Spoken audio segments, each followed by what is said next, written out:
Recording in progress.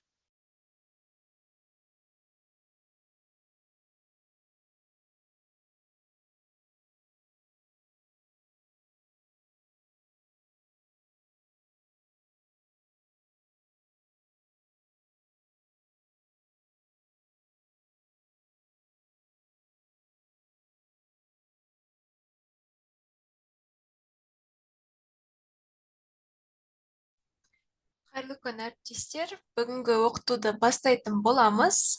Кадрлық іс жүргізу бөлімінде бүгінгі қарастырылатын тақырыптар бұл социальные отпуски, освобождение от работы, выход на работу, день отдыха. Сонымен қатар жаңағы рабочее время бөліміндегі отстранение от работы, допуск к работе және де работа в выходные и праздничные дни бөлімдерін қарастыратын боламыз. Бастапқы, яғни социальный отпуски бөлігінде сіздер көріп тұрғандарыңыздай бөлінеді, отпуск по беременности и родам, отпуск в связи с усыновлением, сонымен қатар отпуск по уходу за ребенком, отпуск учебный, отпуск без сохранения заработной платы, және де отпуск с сохранением заработной платы, ол да екіге бөлінеді, яғни мына жерде для прохождения скрининга, және де отпуск с сохранением заработной платы на поставку на учет по беременности до 12 недель. Сонымен қатар бізде иные дополнительные отпуска документтері қарастырылған. Яғни отпуск по беременности и родам документін құрау үшін сіздер документке басасыздар. Бұл бөлікте сіздерде создать батырмасы бар. Создать батырмасын басасыздар. Көріп тұрғандарыңызда бұл бөлікте работники добавить батырмасы көрсетілген. Добавить батырмасын басу арқылы біз керекті қызметкерімізді таңдайтын боламыз. Яғни Амантай Мадина Мұратовнаны біз отпуск по беременности и родам жіберетін болсақ, дата заявления күнін енгіземіз.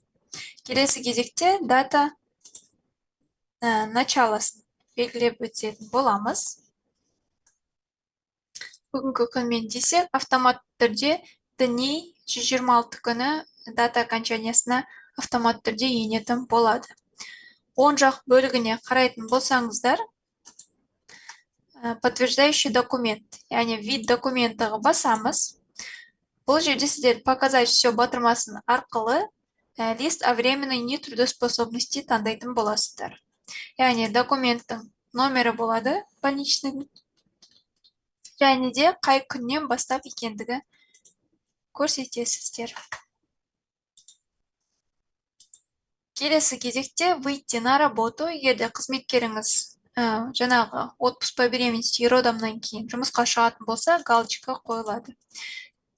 Вид социальный отпуска, яғни отпуск по беременности и родам деп көрсетілген, сонымен қатар основаниясы автомат түрде енетін болады.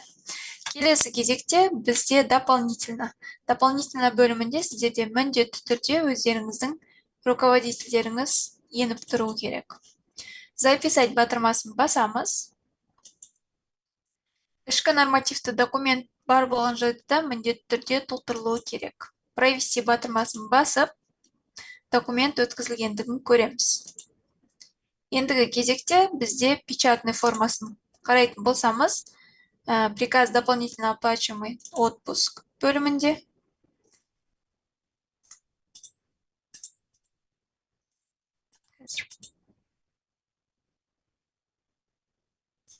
Бұл жерде приказы автомат түрде шығатын болады. Яғни бұл жерде біз көріп тұрғандай, қызметкерімізге қатысты жүктілікке және босануға байланысты демалысы туралы бұйрығы автомат түрде шығатын болады. Яғни 126 күні күнтізбелік демалыс күні берілсін деген ақпарат енгізілген, нақты қай күннен бастап кететіндігі бойынша ақпарат көрсетілуде. Сонымен қатар астыңғы бөлігіне қарасаңыздар, сіздерде отпуск по беременности и родам Амантая деп, яғни ақпарат орысша бұйрықта көрсетіледі. Сіздердің документті толтыруларыңызға байланысты бұл бөлікте толыққанды ақпарат енетін болады. Яғни біз бірінші кезекте отпуск по беременности и родам документін толтыратын боламыз. Келесі кезекте қарастыратын болсақ, яғни отпуск по беременности и родамнан кеткеннен кейін, яғни отпуск по уходу за ребенком, яғни 26 күні өткізілгеннен кейін сіздерде қызметкеріңіз отпуск по уходу за ребенком барады, иә? Бұл жерде документте дәл солай толтырылады, яғни создать батырмасын басасыздар.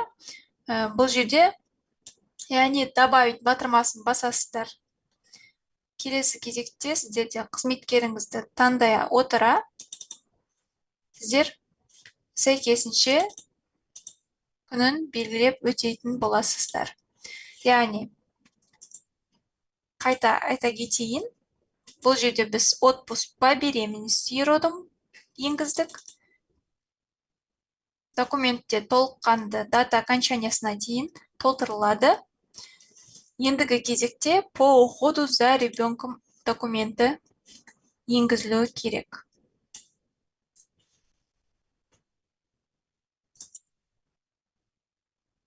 Яғни социальный отпуски по уходу за ребенком. Бұл жерде сіздер создать батырмасын басып, қызметкеріңізді таңдайсыздар. Яғни, сіздің қызметкеріңізге алдағы документ толтырғаннан кейін, осы документті толтыратын боласыздар.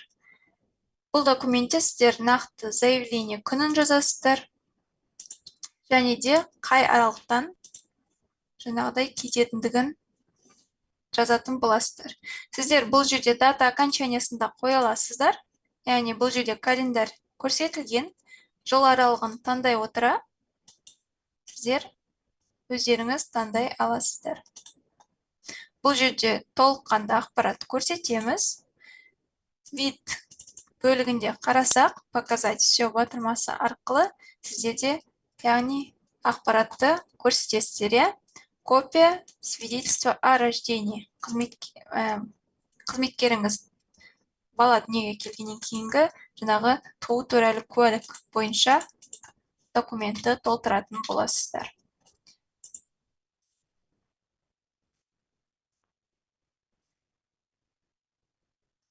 Осы бөлігінде енгізгеннен кейін оңға қарай жылжытсаңыздар, яғни выйти на работу. Жаңа айта кеткен, выйти на работу сіздерде жұмысқа шығатын болса, автомат түрде осы жерде галочка қоясыздар, немесе бос қалдырсаңыздар болады.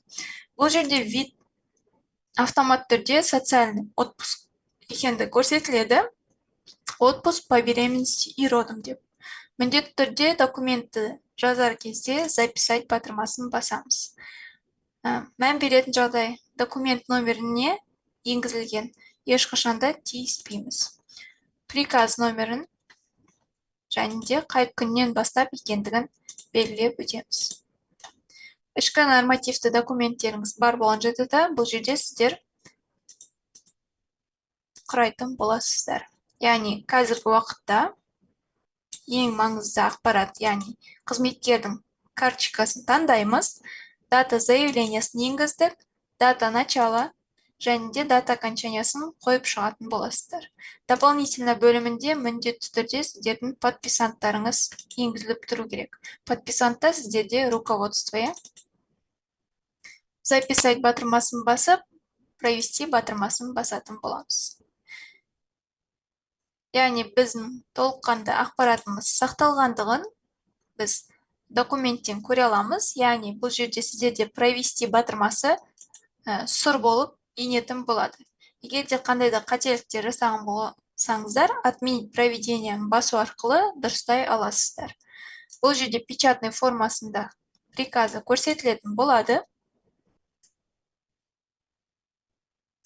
Открыть батырмасын басу арқылы өздеріңіз жүйеде ашасыздар. Егер де сохранить батырмасына бассаңыздар, яғни компьютеріңізге жүктелетін болады. Көріп тұрғандарыңыздай, бала күтіміне байланысты демалыс беру туралы бұйрығы шықты. Толыққанды осы бөлігіне енетін болады. Орысша бұйрығы да орналасқан. Ендігі кезекте бұл қызметкерлер жаңағыдай штатное расписаниеде расстановканың ішіне қарайтын болсақ, қызметкерлердің толыққанды ақпараты шығатын болады. Яғни қызыл түсті бейнемен көрсетіледі. Сонымен қатар қызметкеріміздің фиосын қазір көшіріп аламыз. Персональный данный работниктан да қарайтын болсақ, бұл қызметкерді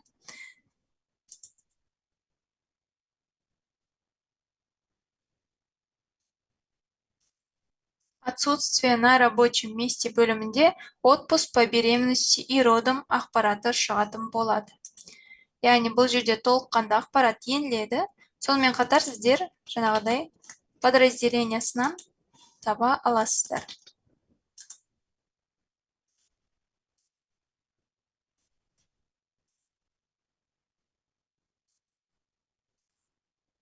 Яғни толыққанды осы бөлігінде көретін боламыз. Көріп тұрғандарыңыздай,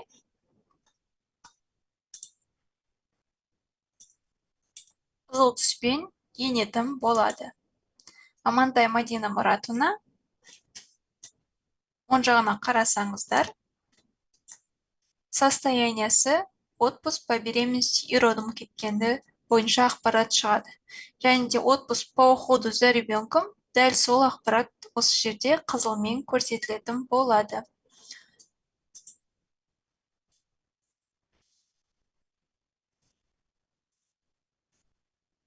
Ендігі кезекте бізде отпуск в связи с усыновлением. Яғни бұл жерде сіздерде добавить, создать батырмасын басу арқылы қызметкеріңізді таңдайсыздар, дәл солай толыққанды ақпаратты енгізетін боласыздар. Яғни копия свидетельства о рождении міндетті түрде толтырылады. Сонымен қатар датасын толыққанды енгізулеріңіз керек. Келесі кезекте сіздерде приказ шығару үшін печатьқа басамыз. Открыть батырмасын басу арқылы толыққанды, яғни ақпарат шығатын болады. Бұл қазақша бұйрығы. Және де келесі кезекте орысша бұйрығы автомат түрде шығатын болады.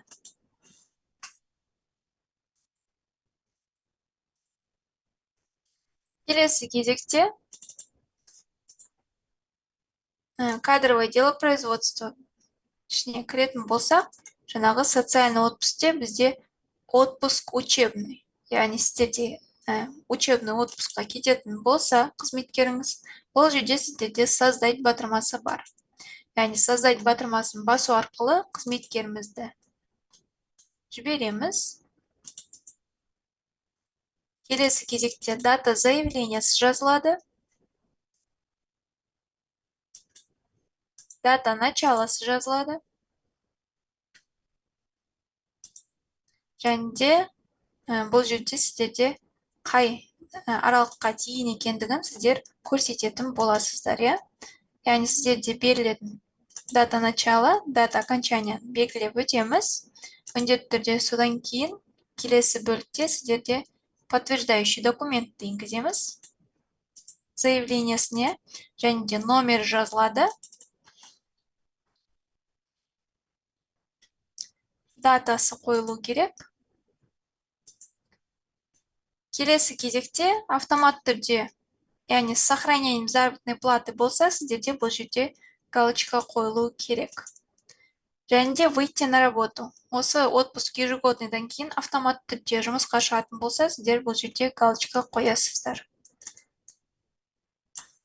Ендігі кезекте дополнительно бөлімінде подписант енгізілуі керек.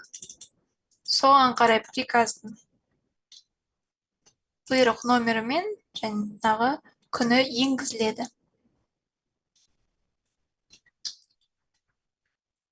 Записать, провести батырмасын басамыз. Яғни отпуск учебный енгізгеннен кейін сіздерде бұл жерде бұйрығы шығатын болады. Оқу демалысын беру туралы бұйрық толыққанды енгізіледі. Біздің қызметкеріміз 5 маусымнан 18 күнге кетеді, яғни 19 мамырдан бастап 5 маусымды қоса атқарғандағы аралығын санағанда. Бұл бөлігінде бізде печатный түрде орысша, яғни бұйрығы көрсетілген. Бұл жерде де толыққанды жаңағы 19-нан 5-ші маусымға дейін деп көрсетілуде. Ендігі кезекте әріптестер бізде мән беретін жағдай, яғни біз отпуск учебныйды бердік. Келесі кезекте бізде отпуск без сохранения заработной платы. Яғни бұл бөлікте бізде создать батырмасын басып, толыққанды документтерді құрай отыра енгізілген ақпаратты көрсетеміз. Яғни қызметкерімізді таңдаймыз. Келесі қатарда дата заявлениясын жазамыз.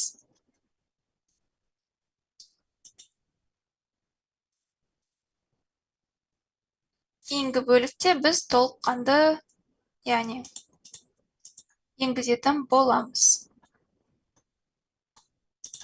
Мысал ретінде көрсетемін. Бірінен бастап.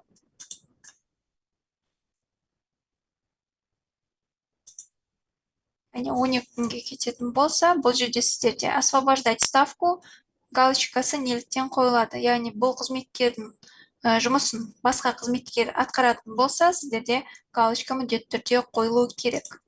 Келесі кезекте сіздерде листа временной нетрудоспособности, сонымен қатар қатысты документтердің видін таңдайсыздар. Документтің датасын белгілеп өтесіздер. Алло. Так. Әріптестер, микрофондарыңызды өшірсеңіздер. Мен бірдеңе сұрап жүрейін деп едім. Оқытудың соңында сұрақтарыңызды қойсаңыздар, иә? Жоқ, мен сізбен бір қатар істейін десем, мынау қызметкер таңдалмай жатыр ғой. Сіздер добавить батырмасын басу керексіздер. Добавить батырмасын басасыз. Сол кезде қызметкеріңізді таңдайсыз. Тұрған жоқ қой, бұл жерде создать шығып тұр. Сіз әуел бастан айтып тұрсыз, иә? Яғни сіздер создать батырмасын басасыздар, одан кейін бұл жерде ішінде добавить деген батырма болады.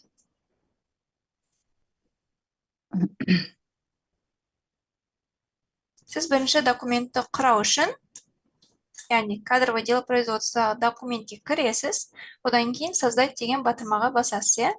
Одан кейін сізде бұл жерде документ ашылады, яғни сізге қатысты документтің атауы автоматты түрде еніп тұрады.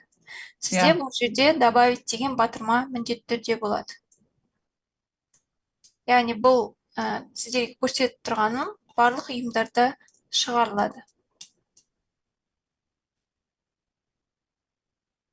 Мен негізі по беременности шығарған ғой. Қазір мынау без сохранения заработной платы кіріп отырмын да мен. Ол жерде шығып тұрған жоқ. Создать на основании деп тұр. Төбесінде и создать деп тұр. Енді сіз создать деген батырмаға басу керексіз. Сол кезде сіздерде жаңағы мен сізге көрсетіп тұрған документ ашылатын болады. Жақсы ма? Қазір мен сізге толыққанды оқытуды түсіндіріп жіберейін, содан кейін сіз сұрақтарыңызды қоясыздар, жақсы ма? Әріптестер. Хорошо. Яғни бұл жерде сіздер толыққанды енгізесіздер, приказ номерін, кейін датасын өткізесіздер, яғни қай күннен екендігін қойып шығамыз.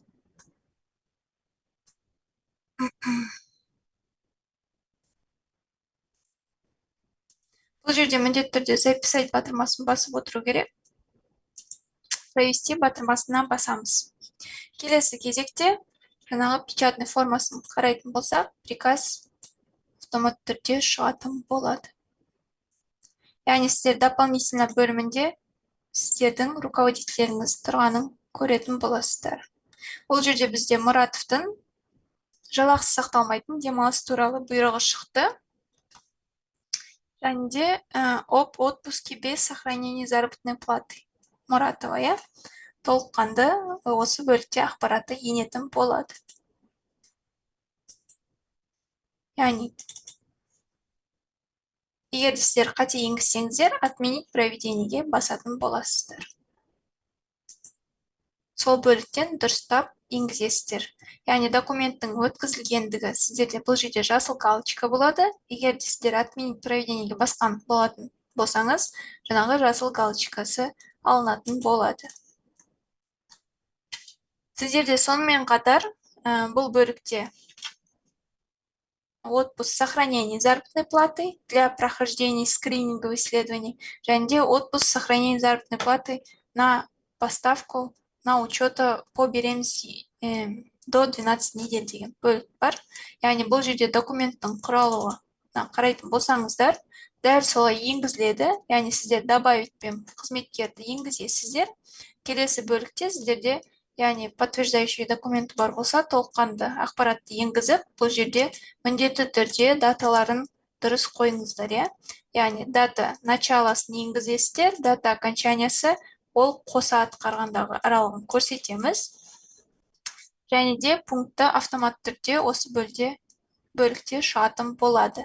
Сонымен қатар сіздерде печатный формада приказ для прохождения скрининга деген осы исследование деген бөлініп тұрады. Сіздер осы документті ашуларыңыз керек. Яғни соған қатысты автоматты түрде документтің ақпаратын көретін боламыз.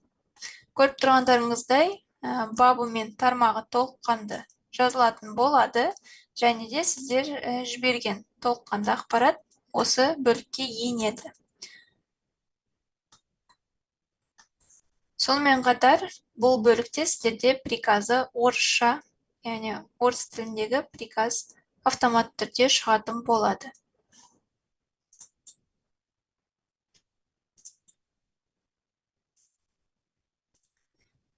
Келесі кезекте бізде дополнительная екінші бар, отпуск сохранения заработной платы на поставку, на учет по беременности деген документ.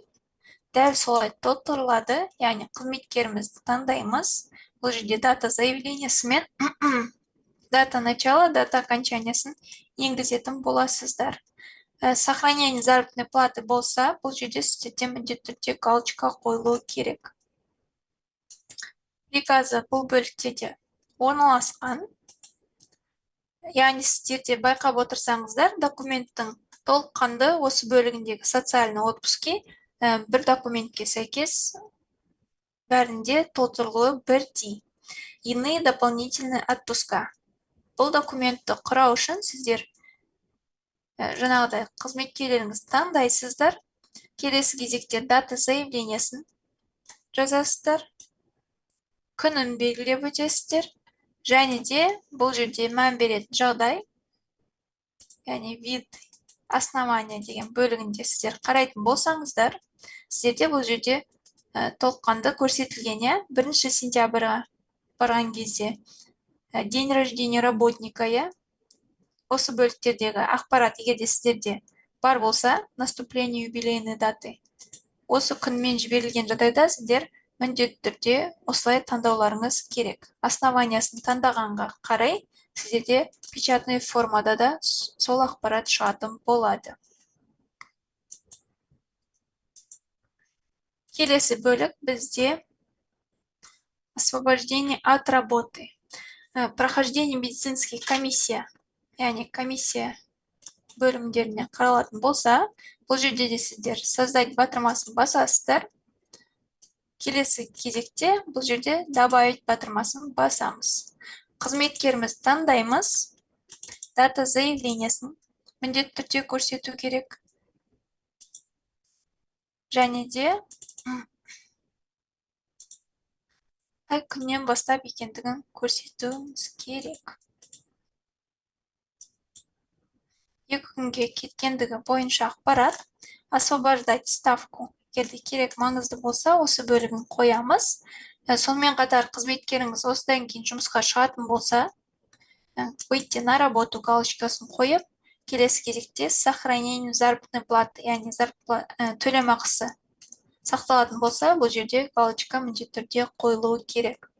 Дополнительно бөлімінде мән беретін жағдай, бұл жерде сіздерде өздеріңіздің руководителеріңіз енеді.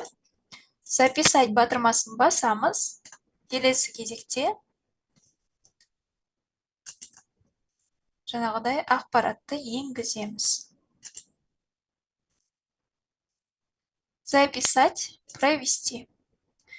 Яғни бұл ақпараттар сіздердің қызметкерлеріңіздің карточкасында енетін болады.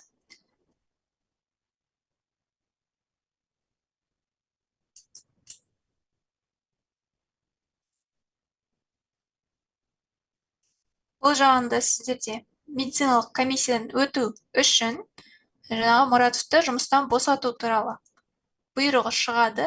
Толыққанды көріп тұрсаңыздар, бұйрығы автомат түрде бабы мен тармағы енгізіледі.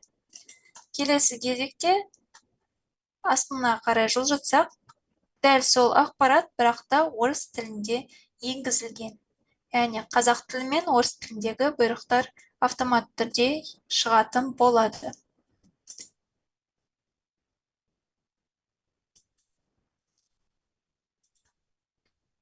Жасыл галочкамен екендігі көрсетілген.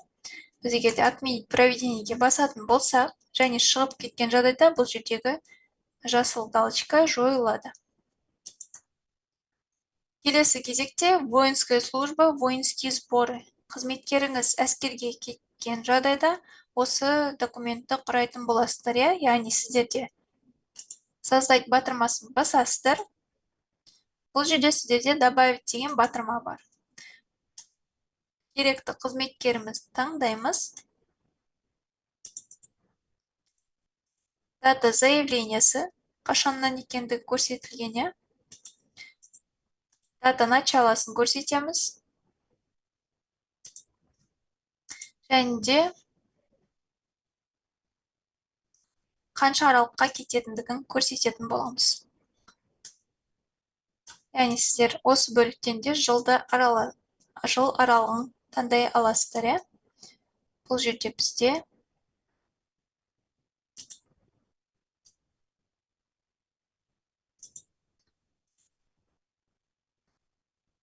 толыққанды ақпаратты алғаннан кейін келесі бөлігінде үйдің таңдаймыз, және де выйти на работу. Яғни бұл галочка не үшін керек? Қызметкеріңіз осы воинский службадан кейін егерде жұмысқа оралатын болса, сіздерде галочка міндетті түрде қойылу керек. Яғни осы күннен бастап дата окончаниясы аяқталғаннан кейін келесі күннен жұмысқа шығатындай болады. Дополнительно бөлімінде сіздерде подписант енгізілу тұру керек. Сонымен қатар документ номерін қоямыз. Бұл бөлікте сіздерде қай күннен екендігін көрсетіледі. Показать всемен сіздер основаниясын көре аласыздар. Яғни бұл жерде сіздерде воинский службаға қатысты ақпарат көрсетіледі. Документті өткізіп, жаңағыдай печатный түрағыда аласыздар. Ендігі кезекте выход на работу. Жаңағы біз енгізілген социальный отпуск бөлігінде біз отпуск по беременности и родам, одан кейін отпуск по уходу за ребенком толтырдық.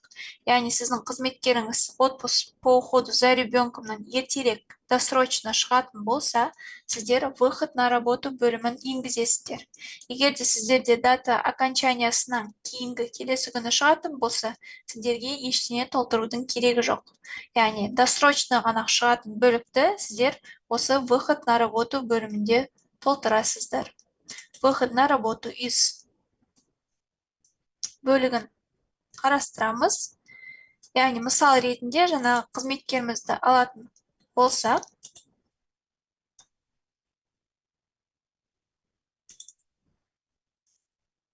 Жұмаканова Аминаны аламыз.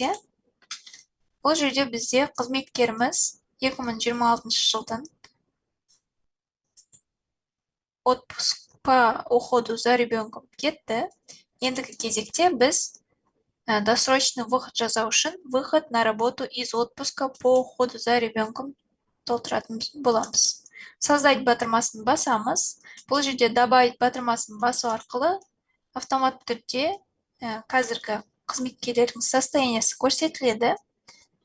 Қызметкерімізді таңдаймыз. Дата заявления. Қашан сіздерге заявление берілгендігі бойынша ақпаратты енгіземіз.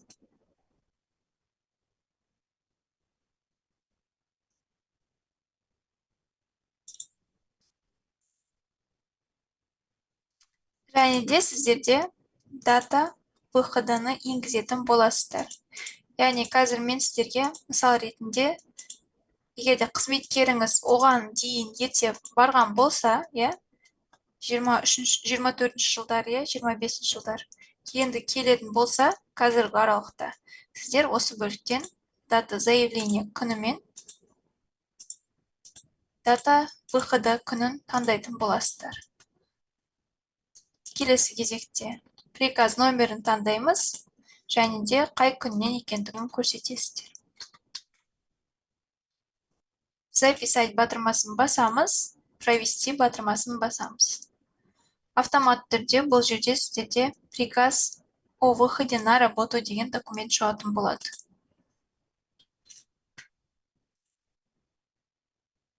Ендігі кезекте мән беретін жағдайы Жұмаканованың бала күтімі бойынша жалақысы сақталмайтын демалыстан жұмысқа шығару туралы, яғни бұйрығы шығатын болады. Бұл жердегі автомат түрде бабы және тармағы өзі көрсетілетін болады. Тек қана сіздердің бастапқы қызметкерді таңдап, дата заявление, дата выхода күндерін енгізу керексіздер. Осы қызметкерде біз тексеретін болсақ, персональный данные работника бөлімінде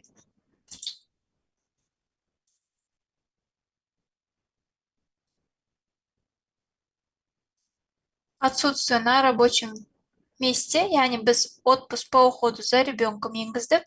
Сіздер, яғни бұл бөлікте сіздерде по беременности и родом болады, одан кейін отпуск по уходу за ребенком, және де выход на работу. Егер де досрочно шыққан жағдайда осы документті енгізу керексіздер. Сол кезде қызметкеріңіз жаңағы өзінің лауазымына енетін болады. Досрочный выход из отпуска без сохранения заработной платы. Заработной платы, яғни жаңағы сіздер қызметкеріңізді таңдайсыздар, дата заявление күнін жазып, дата выхода күнін енгізетін боласыздар. Ішкі нормативті документтеріңіз бар болған жағдайда сіздер енгізетін боласыздар. Вид документі автомат түрде осы бөлікте енетін болады. Дополнительно, яғни сіздің подписантыңыз болуы керек. Печатный тұрғыдан қарасаңыздар, оларда да приказ о выходе на работу бөлімі шығады. Ендігі кезекте біз көріп тұрған, яғни выход на работу из учебного отпуска. Жаңағы біздің қызметкеріміз отпуск учебныйға бойынша енгіздік, Калиев Ахат Азаматовичті. Бұл қызметкерді біз 19-нан бастап 5-ші маусымға дейін жіберген болатынбыз. Бірақта қызметкеріміз ерте келгеніне байланысты сіздер досрочный документті шығаратын боласыздар. Досрочно жасау үшін бізде выход на работу бөліміне кіріп, досрочный выход на работу из учебного отпуска бөлімін басамыз. Бұл жерде сіздер создать батырмасын басып, міндетті түрде қызметкерімізді таңдаймыз, автомат түрде шығатын болады. Келесі кезекте дата заявлениясын тереміз, қашаннан келетіндігі бойынша. Дата заявлениясы жасалсын, және де выходы 1-ші маусымнан екенін көрсетеміз.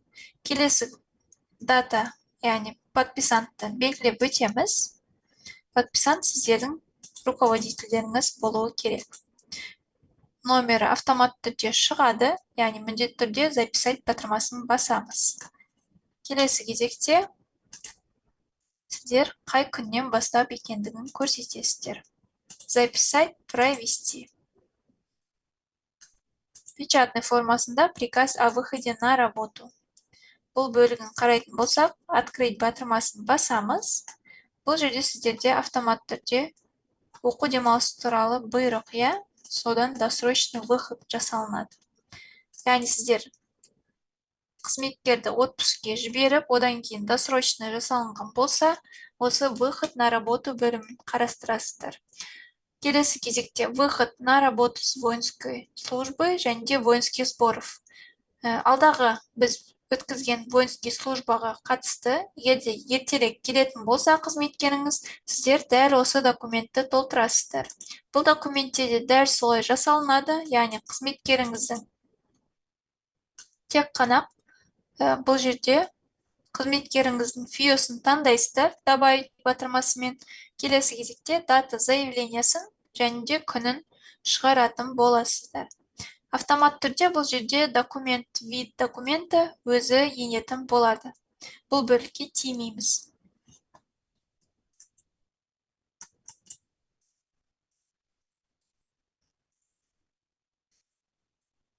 Келесі қатарда кадровое дело производства. Бұл қатарларда сонымен қатар день отдыха в связи донации, сонымен қатар день отдыха за работу в выходной праздничный день. День отдыха в связи с донацией. Бұл жерде басу арқылы сіздер создать батырмасын басасыздар. Қызметкеріңізді таңдайсыздар. Кейінгі кезекте дата заявлениясын, дата начала, дата окончаниясын қоя отыра, кейінгі бөлікте егер де заработной платы сақталатын болса, төлемақы, сіздер сохранение заработной платы деп галочка қоясыздар. Освобождай ставку, бұл жерде галочка тұрады, егер жаңағыдай қызметкеріңізді орнын алатын болса. Келесі қатарда сіздерде подписант. Және де бұл жерде основаниясы автомат түрде өзі көрсетілген, көріп тұрғандай статьясына дейін енгізіледі. Приказ донация.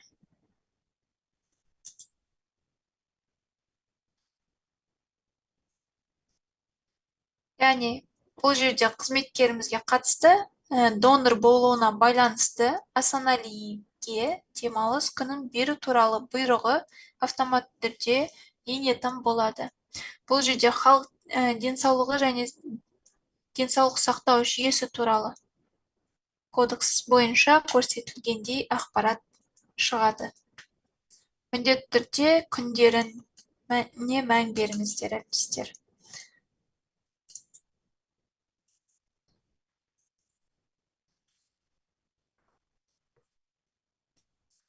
Келесі бөлігінде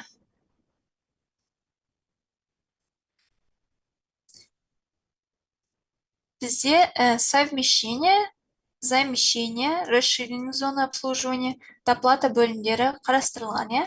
Совмещение документы егерде сіздерде қызметкеріңізде бастапқы жұмысы бола отыра, основной. Сонымен қатар сіздерде қоса атқара доп соглашениемен берілетін болса, яғни создать батырмасын басу арқылы совмещение документін енгізетін боласыздар. Бұл жерде сіздерде правоустанавливающий документті енгіземіз. Яғни сіздерде устав, приказ, доверенность положенияға бөлінеді. Соған сәйкес енгізетін боласыздар. Яғни бұл жерде біз мысал ретінде көрсетудеміз. Қазір кезде мен работнигімді таңдайтын боламын.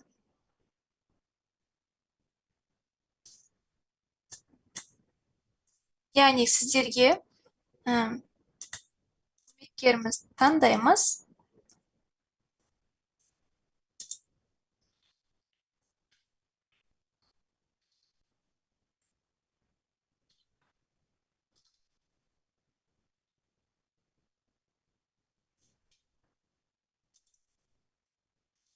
Қызметкеріміз таңдай отыра, бұл жерде сіздерде должность, должность бөлігінде 3 нүкте орналасқан. 3 нүктеге баса отыра, біз қызметкерімізге лауазымын таңдайтын боламыз. Яғни бұл қызметкер бізде водитель лауазымында отыр, сонымен қатар 05 сантехникті алатын болса, бұл бөлікке лауазымын таңдаған кезде автомат түрде подразделениясы шығатын болады. График работы таңдалған кезде міндетті түрде мән беретін жағдай. Егер сіздер 05 ставкамен, яғни берілетін болсас, яғни жарты күне, сіздерде графиктеріңізге мән бересіздер. Қанша сағат істейді, соның полный рабочий дейін аламыз. Яғни сіздерде 5-дневка жүретін болса, сіздер соған сәйкес алатын боласыздар.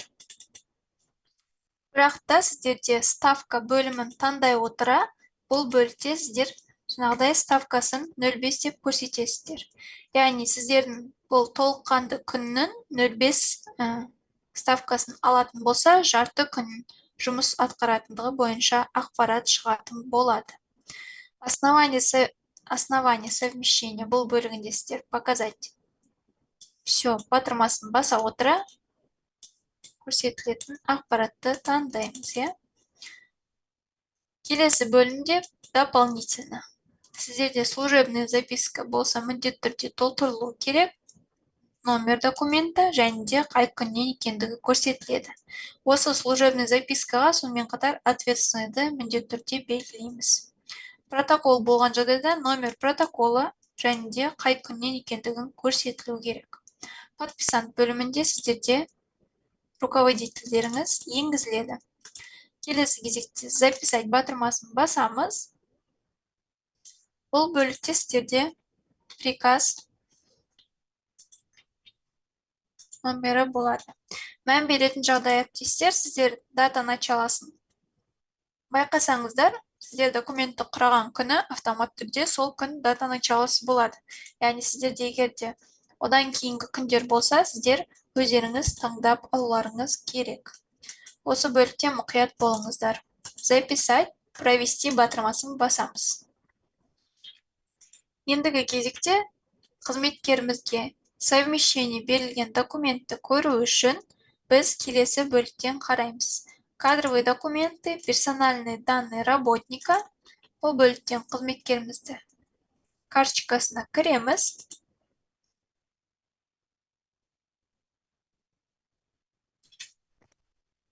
Совмещение, замещение бөлімдерін қараймыз. Көріп тұрғандарыңыздай, бұл жерде сіздерде совмещение және де замещение деген документтер шығатын болады. Ендігі кезекте бұл қызметкерді штатный расстановкадан қарайтын болсақ, яғни бұл бөлікте сіздерде штатный расписание кіреміз.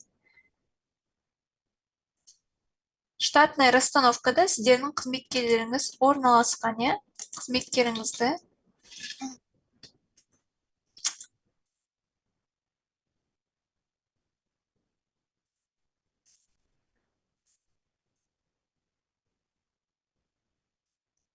яғни қызметкерімізді осы бөліктен таңдайтын боламыз. Поиск арқылы іздейміз. Келесі кезекте вспомогательный персонал болып автомат түрде енетін болады. Көріп тұрғандарыңыздай, бұл бөлікте сіздерде күлгін түске боялғандығы көрсетіледі.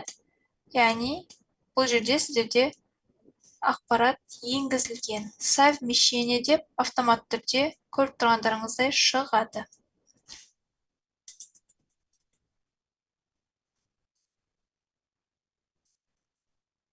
Яғни сіздер осы бөліктен де қызметкер карточкасына кіре аласыздар. Яғни штатный расстановкадан қызметкеріңіздің бөлімін, лауазымын таба отыра, қызметкеріңіздің фиосына 2 рет басамыз.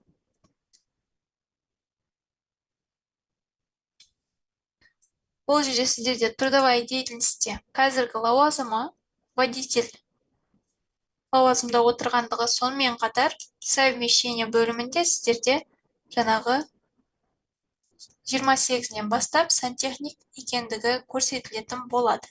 Дата завершения шықпайды. Егерде сіздер снятие, яғни тоқтатылу бойынша документ шығарған кезде автомат түрде осы бөлікке енетін болады.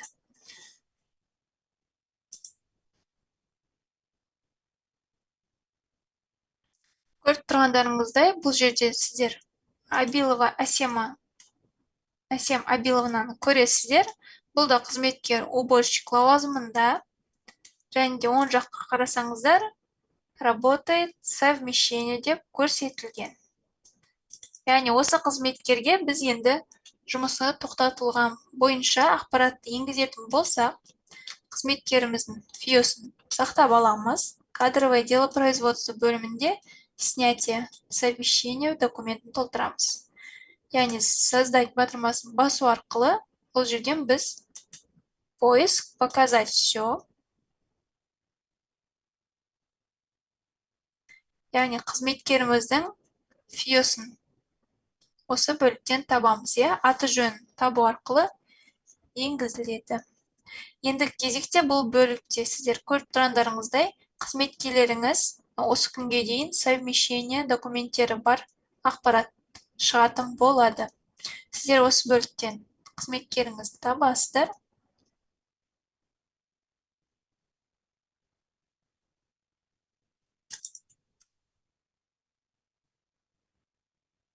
Ендігі кезекте автомат түрде көрсеңіздер, графигі шығады, дата снятиясы және де приказ на совмещение.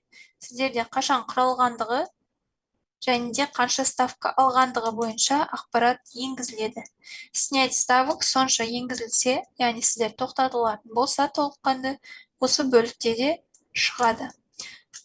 Правоустанавливающий документ міндетті түрде енгізілуі керек.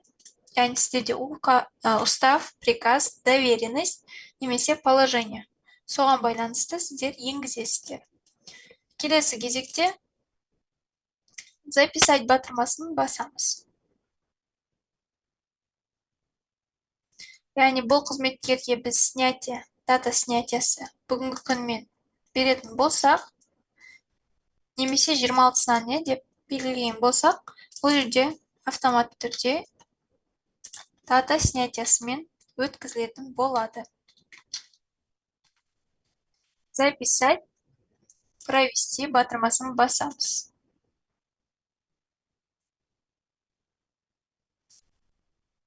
Бізде печатный түрде приказ о снятии совмещения орналасқан. Осы Абилова Әсем Абиловна бойынша ақпарат шығатын болады. Яғни, қоса атқаруда алып тастау туралы бұйрық толыққанды көрсетілген. Қай лауазымда болғандығы бойынша ақпарат енгізіледі, және де 26 мамырдан бастап қоса атқару яғни лауазымы алынып тасталсын деген бұйрық шығатын болады. Тоқтатылғандығы бойынша ақпаратты енгізді. Ендігі кезекте документті толыққанды сақталғаннан кейін жаңағы қызметкеріміздің штатный расстановкадан немесе жаңағыда работник қатарынан іздейтін боламыз.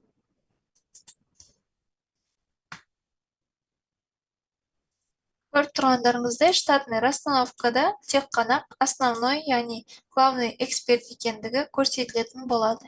Егер де карточкасына кіретін болса, жаңағы құралған совмещениямыз, яғни снятие совмещения документі көрсетілетін болады. Отсутствие на рабочем месте, бұл жерде совмещение, замещение документін көре отырамыз. Бұл осы бөліктен шығады. Ендігі кезекте бұл документті өткізбей тұрамыз. Келесі қатарды қарайтын болсақ, сіздерде замещение документі қай аралықта қолданады. Яғни замещение сіздерде создать батырмасын арқылы құралады. Бұл жерде сіз работнигіңізді таңдайсыз.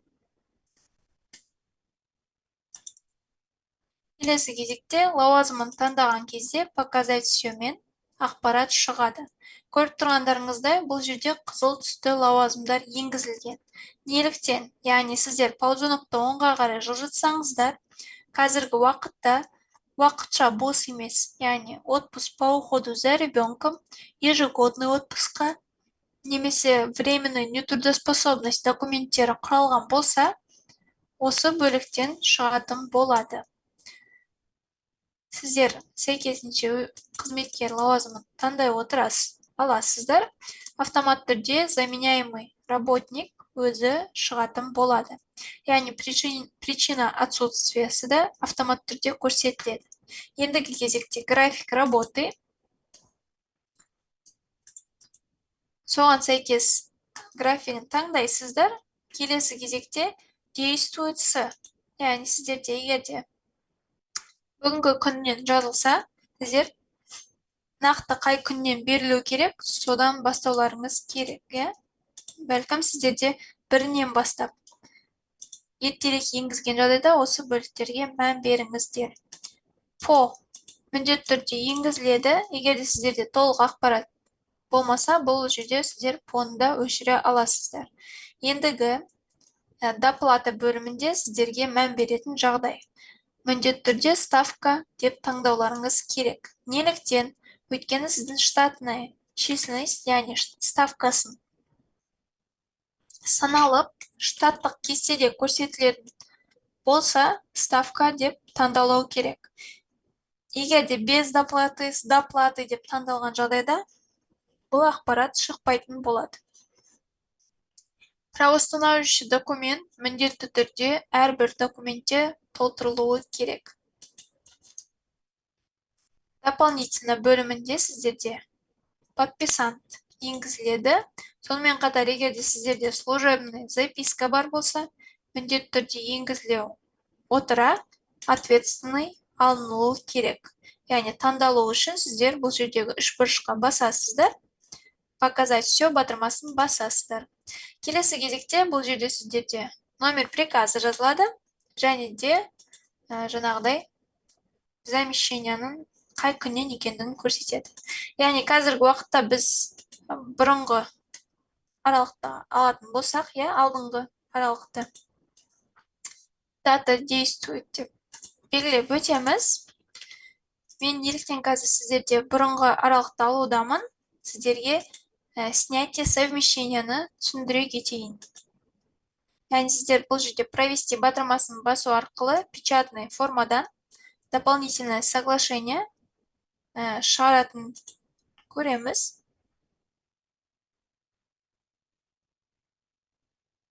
Соған сәйкес жаңағыдай 0,5 ставканы қызметкеріңіз 18 мамырдан бастап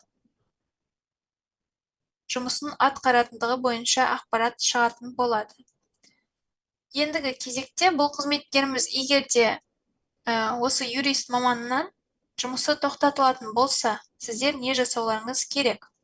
Яғни қазіргі уақытта біз қабылдап алдық. Бұл жерде сіздерде автомат түрде шығатын болады. Және де о замещении временно отсутствующего работника деп шығады. Келесі кезекте бұл қызметкерімізді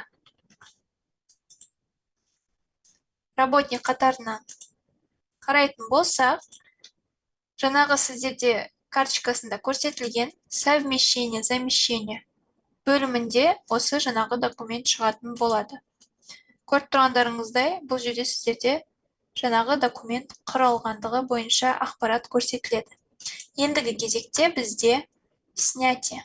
Бұл жерде кадровое дело производства кіреміз, снятие, замещение документтерін басамыз.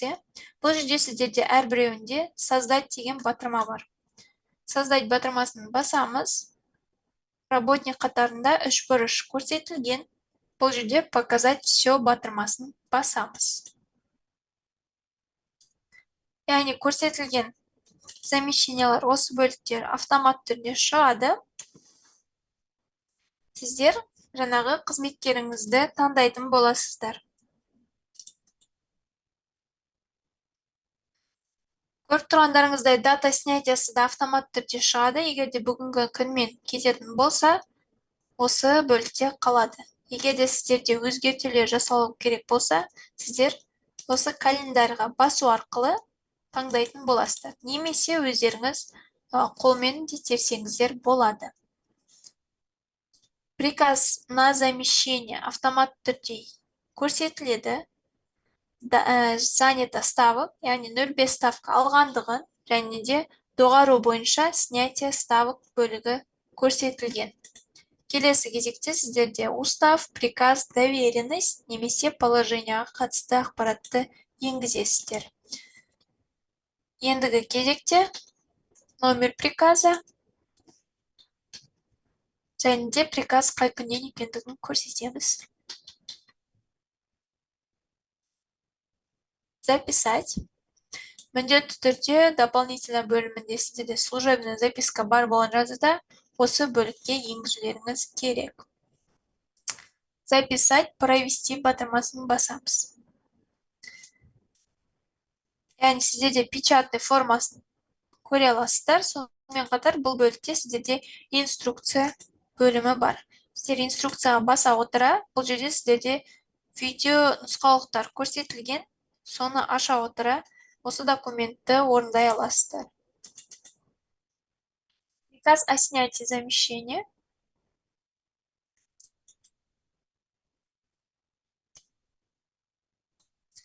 Айтбаева міндетін атқаруды, алмастыруды алып тастау туралы бұйрығы көрсетілген.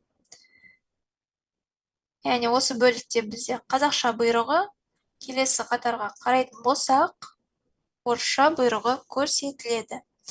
Яғни бұл жерде сіздерге мән беретін жағдайы, сіздер бірінші совмещение мен замещение нақты не екенін білесіздер, соған қарай сіздер документті құрайсыздар.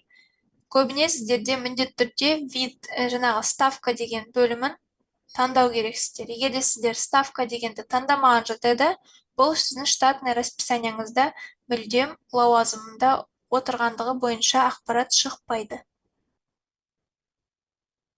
Келесі расширение зоны обслуживания дәл солай толтырылады. Жалпы бұл сіздерге ең маңыздылары, ол сіздерде совмещение, замещение документтері. Соған қарай сіздерде расширение зоны обслуживания, снятие, расширение зоны обслуживания, доплата, снятие доплаты деп бөлінетін болады. Маңызды совмещение, замещение әріптестер. Келесі кезекте сіздің қызметкерлеріңіз, егерде жаңағыдай осы бөліктен қарайтсақ, рабочее время, отстранение от работы, допуск к работе бөлімі қарастырсақ, сіздерде отстранение от работы бірінші жасалынады, кейін сіздерде келесі допуск к работе документі қарастырылады. Біздің қазіргі бүгінгі өтетініміз бұл работа в выходные и праздничные дни. Егер сіздің қызметкеріңіз жаңағыдай демалыс күні жұмысқа шығатын болса, бұйрығы бар болса, сіздер осы документтерді толтырасыздар. Яғни выходные деп таңдайтын болсақ, бұл жерде сіздерде создать батырмасын басу керек. Келесі кезекте сіздерде бұл жерде добавить батырмасын басу арқылы қызметкерлеріңізді таңдайсыздар. Мысал ретінде қызметкерімізді таңдадық. Часов отработаны қанша екендігін көрсетесіздер. Қанша сағатын. Келесі бөлікте сіздерде периодын таңдайсыздар. Яғни сіздерде толыққанды демалыстарда шығатын болса, 2 күнде де осы бөлікті таңдай отырасыз. Енгіземіз. Производится оплату, егерде оплата төлем жасалынса, бұл жерде галочка қоясыздар. Көріп тұрғандарыңызда, егерде оплата жасалынбаса, основаниясына да әсер етеді. Сондықтан да сіздер нақтылап белгілеп өтулеріңіз керек. Отдел бухгалтерии. Бұл жерде сіздер 3 нүктеге баса отыра, сіздерде подразделение организации бөлімі бар. Яғни, осы батырмаға басамыз, подразделение организацияға. Сіздердің бухгалтерия отделі қай бөлімде орналасқан, соны таңдауларыңыз керек.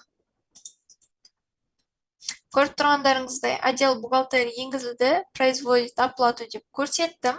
Келесі бөлікте контроль за исполнение приказа. Яғни сіздерде бар болған жағдайда осы жерде міндетті түрде енгізіледі.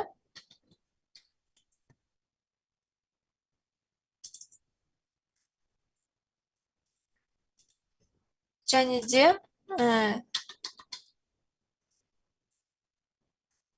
ответственный подписант міндетті түрде болуы керек. Приказ номерін және де қай күнмен екендігін көрсететін боласыздар. Записать батырмасын басқан кезде автомат түрде документ номері шығады, оған біз тиіспейміз. Провести батырмасын бассақ, приказ печатный формадан шығаратын боламыз. Яғни Мұратовты демалыс күндері жұмысқа тарту туралы бұйрығы шығатын болады, иә. Көріп тұрғандарыңыздай бұл жерде толыққанды ақпарат енгізіледі. Және де демалыс күндерді істеген жұмысы үшін бухгалтерлік есепке алу және есептік бөлімі туралы ақы төлеуді жүргізсін деген ақпарат шығатын болады. Бұл жерде қазақша бұйрығы және де орысша бұйрығы шығады. Егер де біз жаңағы қатарды қарайтын болсақ, иә, мысалы, жаңағы күнді өзгертсек, 24 мен 23 ғана аралығын алса, бір күнді көрсетесіздер, иә. Егер де 2 күнді аралық болса, осы белгілейміз. Келесі кезекте сіздер осы бөлікті бос қалдыратын болсаңыздар, яғни тек қана сіздер көріп тұрғандай ақпарат шығатын болады.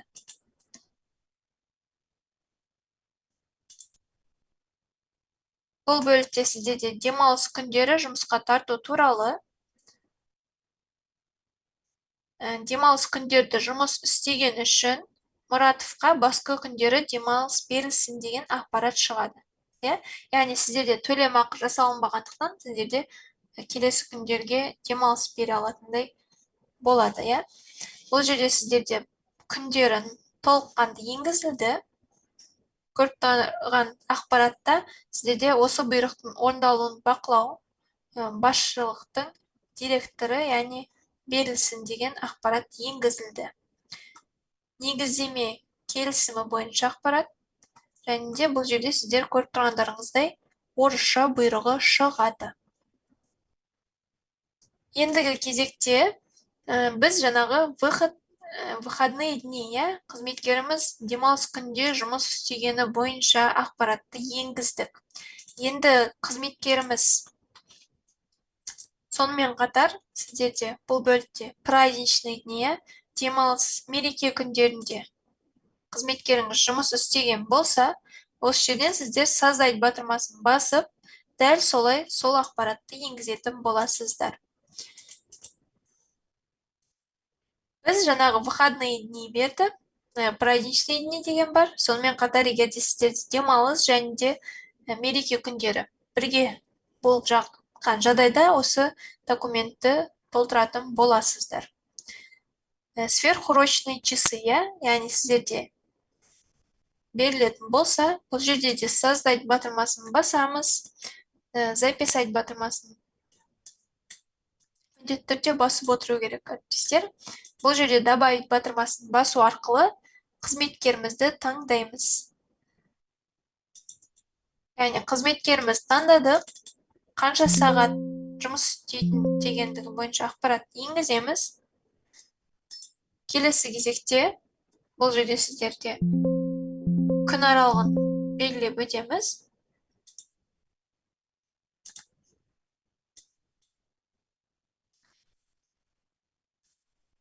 Яғни бұл жерде сіздерде қанша сағат екендігін, сверхурочные часы көрсетіледі міндетті түрде. Күнін қоямыз, номер приказын қоямыз, және де датасын қойып өтеміз. Бұл жерде записать батырмасын басып, документтің шыққанын көреміз, енді провестиге басамыз. Документті сіздер записайтқа баспай, тек қана жаңағы ішкі ақпаратын енгізсеңіздер, бұл жерде номері енгізілмейді. Сіздер записать батырмасын басу арқылы ғана енгізілген, өздеріңіз толтырған ақпаратты сақтайсыздар. Сондықтан да міндетті түрде записать батырмасын басып отырыңыздар. Печатный формасын қарайтын болсақ, сіздерде приказ көрсетілген. Яғни приказдың ішінде дәл сверхурочные часы бойынша, Дүйсенбаевты үстеме жұмысы тарту бойынша, ақпарат шығады. О привлечении Дүйсенбаева к сверхурочной работе деген ақпарат шығады.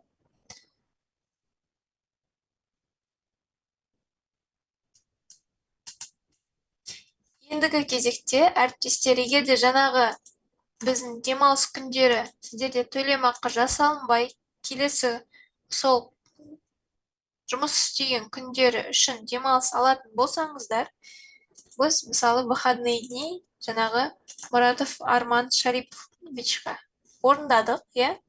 Келесі енді оны сол күндерін демалыс ретінде қарастыратын болсақ, сіздерде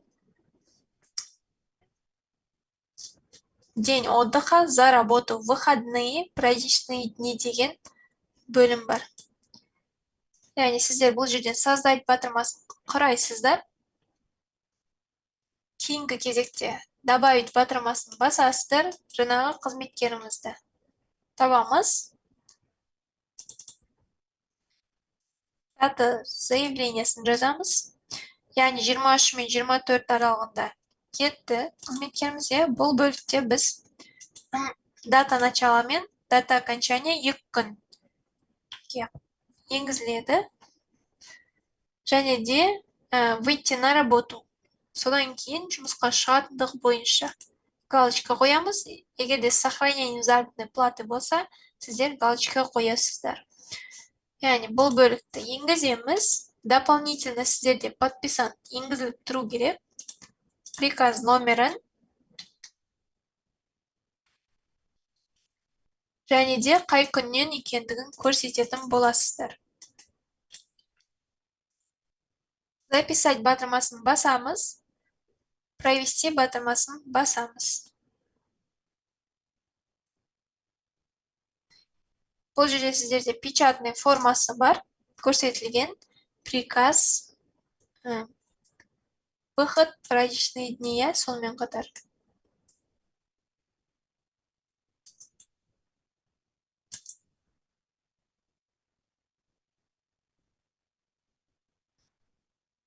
Осы документті ашатын боламыз. Яғни документ бойынша бүгінгі... Көрсетпей қалды ғой, қап-қарып қалды ғой. Аяқ жағы. Қай документ именно? Осы үйретіп жатқаныңыз ашылмай қалды, тоқтап қалды. Выход па? Выходной дни? Менде ашылмай тұр экраныңыз. Көрініп тұр ма? Жоқ, көрініп тұр. Әріптестер, сіздерге экранда көрсетілген ақпарат көрініп тұр ма? Бізге көрініп тұр, өзінің интернетінен шығар. Өйткені мен толыққанды бізге экранды көрсетіп тұрмын. Яғни бүгінгі өткен тақырыптарымыздың бірі ол социальный отпуски. Міндетті түрде әріптестер, сіздер отпуск по уходу за ребенком емес, отпуск по беременности и родымнан толтыруларыңыз керек. Одан кейін реттілікпен сіздер жаңағыдай отпуск по уходу за ребенком толтыратын боласыздар. Егер де сіздерде досрочно шығатын болса, сол отпусктен, сіздерде выход на работу бөлімінде выход на работу из отпуска по уходу за ребенком деген документ толтырылады. Ал егер де сіздерде жаңағыдай дата окончаниясы күнінен кейінгі күні автоматты түрде қызметке жұмысқа кіретін болса, әрмен қарай жалғастыратын болса, сіздер ешқандай документті енгізбеулеріңіз керек. Жақсы ма? Яғни осы бөліктерді мән беріңіздер. Сонымен қатар сіздерде егер де қызметкеріңіз, бұл жерде осы бөліктерді көрсете кеттім. Воинская служба көбісі осы бойынша сұрақтарды қойған болатын. Сіздер осы әскерге қызметкеріңіз кеткен жағдайда воинская служба деген осы документті толтыруларыңыз керек. Егер де сіздерде досрочно ертерек келетін болса, яғни сіздер документтеріңізге сәйкес, бұл жерде выход на работу с воинской службы, воинских сборов деген шығатын болады. Яғни сборлар болған жағдайда, осы документті енгізесіздер. Жаңағы егер де сіздердің қызметкерлеріңіз демалыс күндері жұмысқа шығатын болса, выходные дни деген бар, мереке күндері шығатын болса, праздничные дни. Егер де жаңағыдай бірге қоса шығатын болса, бұл жерде сіздерде выходные и праздничные дни деген документ бар. Сол бойынша толтырасыздар. Кейін сіздерде егер де сол күндер бойынша демалыс алатын болса, сіздерде день отдыха деген көрсетілген. Міндетті түрде осы документті толтырасыздар. День отдыха за работу, выходной, праздничный день деп көрсетіледі. Яғни осы бөліктерде енгізіледі. міндетті түрде сіздерде совмещение берілген жағдайда, иә, сіздерде алдағы уақытта совмещение берілсе, одан кейін тоқтатылуына байланысты, тоқтатылған болса, міндетті түрде снятие совмещение толтырылуы керек. Онсыз сізде работник қатарында жаңағы қызметкеріңіз совмещениеда, лауазымында сол қалпы қалатын болады. Сондықтан да снятие совмещениені толтырасыздар. Егер де сіздерде замещение бар бола отыра тоқтатылатын болса, снятие замещение деген астыңғы бөлімдегі документті толтырамыз. Әріптестер, міндетті түрде жаңағы қайталап айта кетемін. Сіздерде бұл жерде документті құраған жағдайда, енгізген жағдайда ставка деген бөлімді алатын боласыздар. Сіздер осы ставканы ала отыра, енгізе отыра, қанша 0,5 ставка алатын болса, мысалы осылай енгізе отыра, записать, провестиге басасыздар. Автомат түрде бұл қызметкеріңіз сіздің основной жұмысында және де жаңағы сантехниктің 0,5 ставкасында қосымша, яғни алып отырған кезде совмещение ретінде сіздерде осылай шығатын болады. Егер де сіздер с доплатой деген алатын болсаңыздар, көріп тұрғандарыңыздай, бұл жерде сіздерде автомат түрде ақпарат шығады. Яғни штатный расстановка бөлігінде сіздерде ешқашанда бұл жұмыс істейтіндігі бойынша көрсетілмейді деп көрсетіледі. Әріптестер, бүгінгі оқытуға қатысты сұрақтарыңыз бар ма? Яғни совмещение, социальный отпуски, жаңағы освобождение от работы бөлімінде. Бір сұрақ қойсақ бола ма? Анау военнообязанный деген бөлік бар ғой. Сол жерде біз қазір адамдар толтырып жатырмыз да карточканы. Сол кезде военнообязанный, не обязанный деп жазып кетсек бола ма? Или вообще тимеуіміз керек ол жаққа? Сіздер карточканы толтырған кезде сіздер ол бөлікті толыққанды толтырасыздар. Военный билеттері бар болса қызметкерлеріңіздің, соған сәйкес ол міндетті түрде сол бөлік толтырылу керек. Все. Ал бұл егерде жаңағы сіздің қызметкеріңіз әскерге кетсе, сбор болса, осы документті толтырасыз. Осынша дополнительно толтырылады. Ол алдағы уақытта сіздер енгізесіздер. Түсінікті. Саламатсыз ба? Саламатсыз ба? Бүгінгі таңда жаңа декреттік демалысқа шыққандарды неявка времени нетрудоспособностьпен жібереміз ба? Әріптестер, мен сіздерде оқытудың басынан, отпуск по беременности и родам деген документті түсіндірге кеттім. Бұл жерде сіздер жаңағы қызметкеріңіз 126 күн алған кезде көріп тұрғаныңызда, 126 емес, 3 жасқа дейінгі бала күтімі бар ғой. Мен бүгін неявкамен толтырдым да, сонымен жоқ, әріптестер. Орнына қабылдадым басқа адамды. Бұрыннан сөйлеп келе жатқан. Қараңыз, бұл жерде сіздің қызметкеріңіз басында отпуск по беременности и родам кетеді 126 күнге. Сіздерде больничныймен осы беріледі. Сіздер осы документті толтырасыздар. Одан кейінгі бұл сіздерде екінші документ, ол сіз 3 жылға кететіндік деген, ол отпуск по уходу за ребенком. Сіз осы документті толтыру керексіз. Осы документті толтырған кезде сіздерде қызметкеріңіздің фиосын таңдайсыз, дата заявлениясын, дата началасын қойып, дата окончаниясын қоясыз, және де копия. Видін таңдағанда копия свидетельства о рождении, және де номері мен датасын қойып шығасыз. Яғни сізге больничный емес, осы документ толтыру керек. Жаңағы сіз больничныйды отмена қылыңыз, Мен больничный емес, сол жақтан толтырдым да, себебі олар бұрыннан жұмыс жасап жатыр ғой. Бүгін таңда мысал айтатын болсам, 2023 жылы неге кетеді? 3 жасқа дейін бала күтіміне байланысты жалғасатын демалысқа. И оның орнына қабылданған қызметкерлерді начальный расстановкамен кіргізу керек қой. Мен осы бойынша сұрап жатқан Мен едім. сіздерге айтқан болатынмын, бірінші оқытуда мен сіздерде жаңағы оқытуда қызметкерді қабылдап, мен отпуск по беременности и родам мен отпуск по уходу за ребенком арқылы декретке жібересіздер деген болатын бұрынғы қызметкеріңізді. Ол да осы документ арқылы жасалады. Жаңағы сіз неявкаңызды отмена қыласыз, сосын осы Иә, одан кейінгі сұрақ, мына жаңадан қабылданғанда договор жасаймыз ғой. Сол кезде договордан Түркістан қаласы деп тұрды, соны ауыстыруға бола ма? Одан кейін мекен жайда грамматикалық қателіктер бар екен. Қараңыз, сізде егер Түркістан қаласы деген договорда бар болса, және бұл сіздің мекен жайыңызға қатысты ақпарат деген сөз, сіз заявкамен жаңағыдай местонахождение деген сияқты ақпараттарды жіберуіңіз керек. ЕГОВтан аласыз документіңізді, иә? Сіздердің орналасу жаңағы местоположениеңізді. Соны сосын заявкамен жіберіңіз. Сол бөлікті сосын дұрыстайтын боламыз. Заявка разработчику деп осында Иә. чересламыз түсінікті болады, иә? Заданияға жазып жібересіз. Заданияға жазып жібересіз. Қандай мәселе екендігін, иә? Осыны дұрыстау керек деп. Сосын файл ретінде жаңағы ЕГОВтан сізде дәлелдеме түрінде ақпаратты жібересіз. Одан кейін тағы екінші сұрақ, мынау бізде зейнеткерлерді қабылдаймыз ғой жұмысқа. Иә. Сол кезде договорда еңбек кодексінің 30-шы бабының 5-ші тармағына сәйкес олар жыл сайын ұзарту құқығымен деген. Бұл жерде сізде мән беретін жағдай, сіз қабылдаймыз деп тұрсыз. Сіздерде бұл жерде изменение условий трудового договора деген документті ашып қарасаңыз, яғни сіздерде ұзартуға қатысты, бұл жерде сіз основаниясына қарасаңыз, көрсетіледі. 5-ші пункт, 30-шы, яғни статья. Осы бөлігінде көрсетілген. Заключение трудового договора.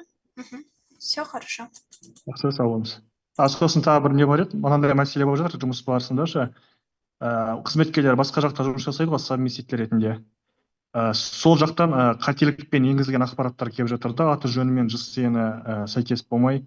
Бүгін бұны сұрайын, оны түзетіп жатырмыз, бірақ сұрайын дегенім, бүгінгі таңда ол барлығымызға кетуі мүмкін қате ол қолмен тергеннен кейін. Осыны қателікті қалай анықтауға болады?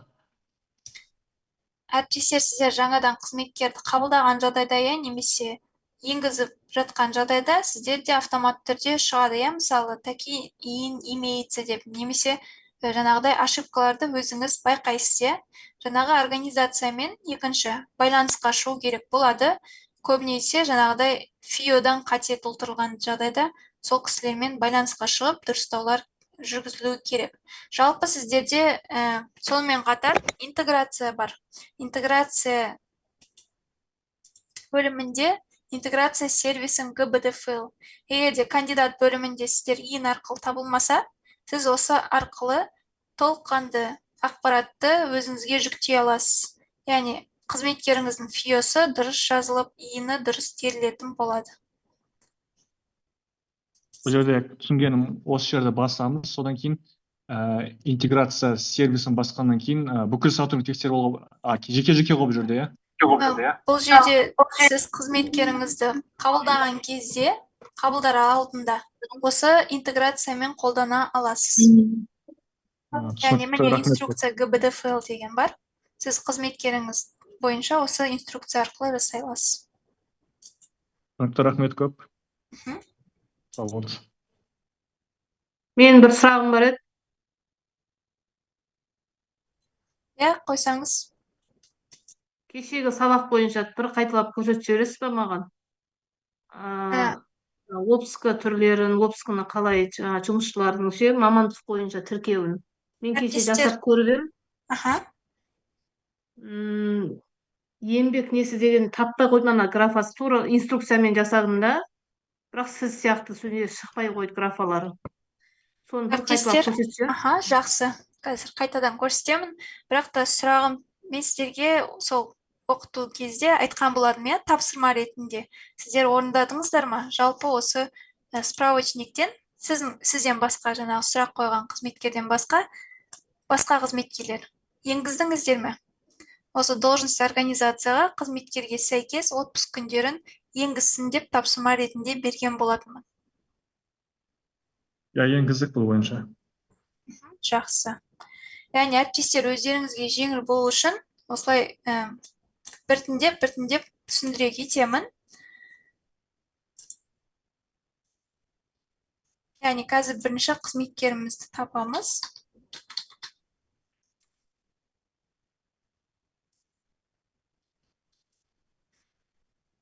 мысал ретінде жаңағы водитель лауазымын қарастырайық.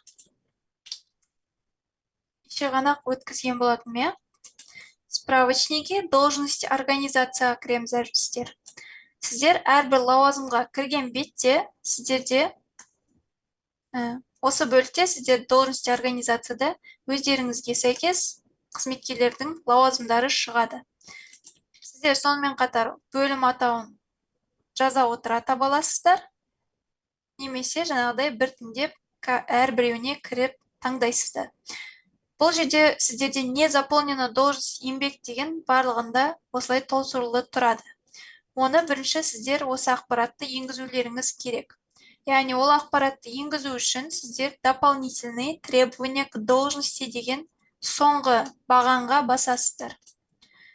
Бұл жерде сіздерде бос болады ақпарат, сіздер создать батырмасын. Қазір мысал ретінде бұл жерде бос деп көрсетейік.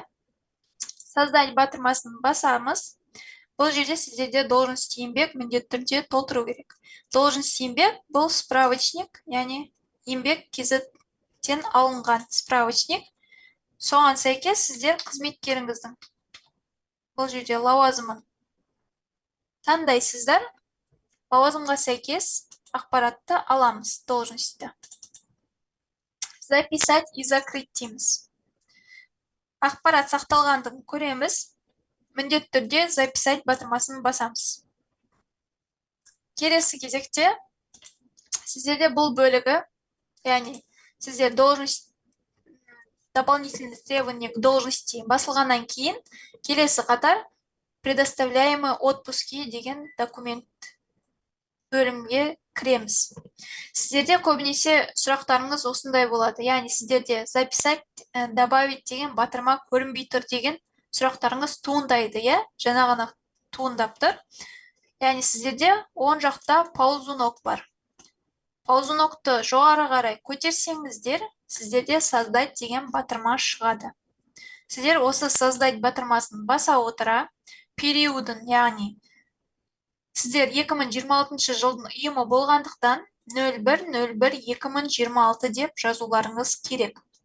Яғни сіздер жыл басынан периоды енгізіледі, лауазымға сәйкес енді отпуск түрін таңдау керекпіз. Вид трудовой отпуска. Бұл жерде бізде екеуі ғана таңдалады, яғни сәйкесінше отпуск ежегодный және де дополнительный оплачиваемый ежегодный трудовой отпуск.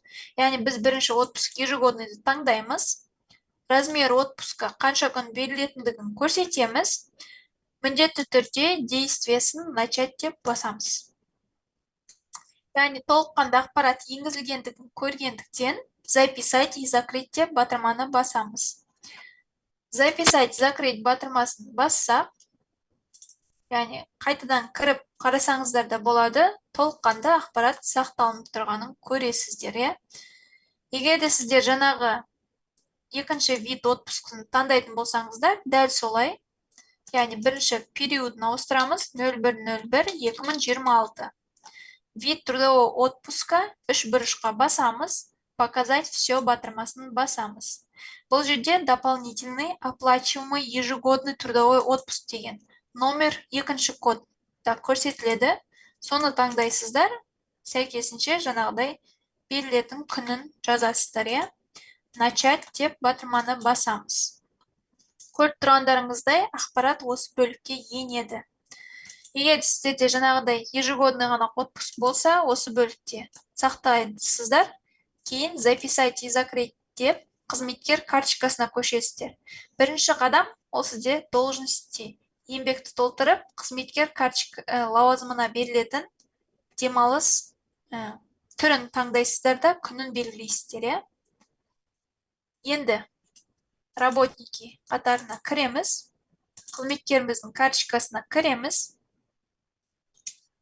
Бұл қызметкерімізге документ құралғандықтан отменаға жібере тұрамын. Ендігі кезекте, қайтадан кіретін болсақ,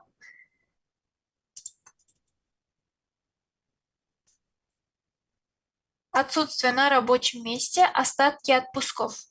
Бұл жерде сіздерде бос ұяшықтар болады. Оны осындай ақпарат енгізу үшін мышканың оң жағын басасыздар. Бірінші осы предоставляемый отпускидің бос яшығына мышкамен оң жағына басып, заполнить отпуск работника из должности. Яғни лауазымында енгізілген ақпаратты енгіземіз. Кейін, яғни сіздерде бұл бөлікте толыққанды бос болады.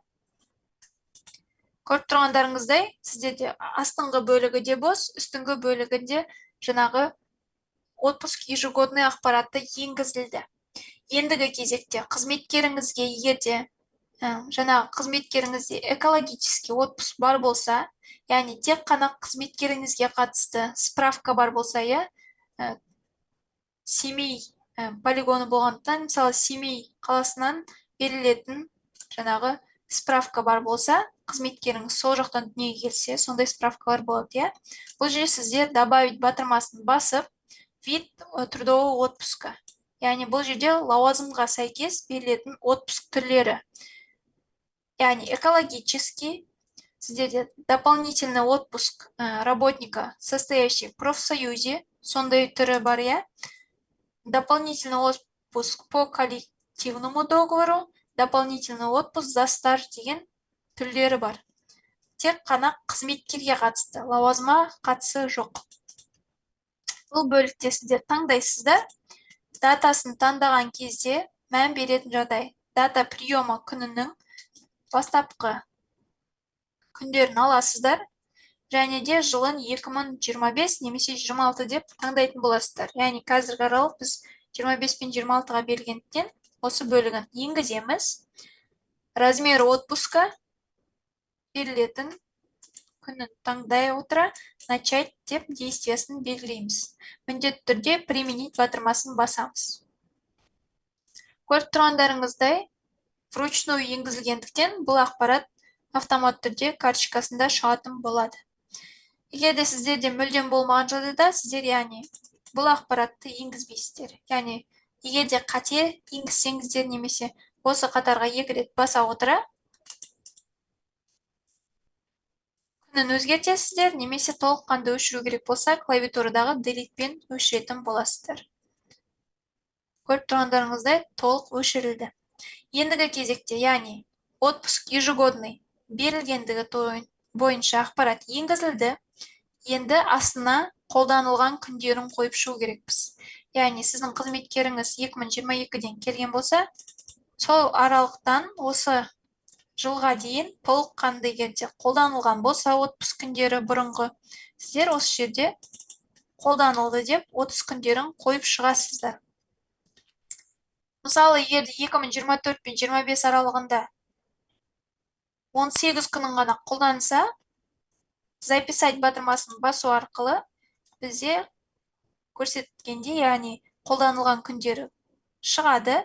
Енгізген ақпарат проверить остатки отпусков батырмасымен жиналған күндерін көретін боламыз. Яғни 18 күннің 12 күнін әлі қолданбағанын бұл оң жағындағы ақпараттан көретін боламыз.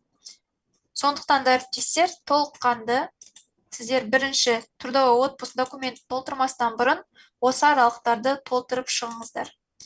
Егер де сіздер осы бөлігін толтырмасаңыздар, сіздерге мән беретін жағдай трудовой отпускты сіздер рассчитать батырмасын басқанда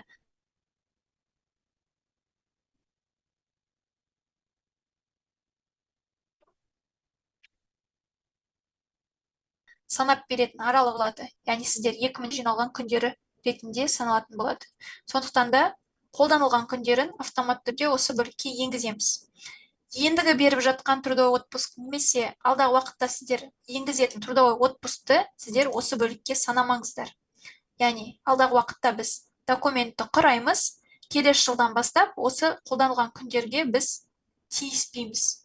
Тек қана проверить остатки отпусков арқылы қарайтын боламыз. Неліктен? Өйткені жүйе өзі санап отырады. Яғни бұл жерде записать батырмасын басамыз. Ендігі кезекте бұл қызметкерге трудовой отпуск документін құрайтын боламыз.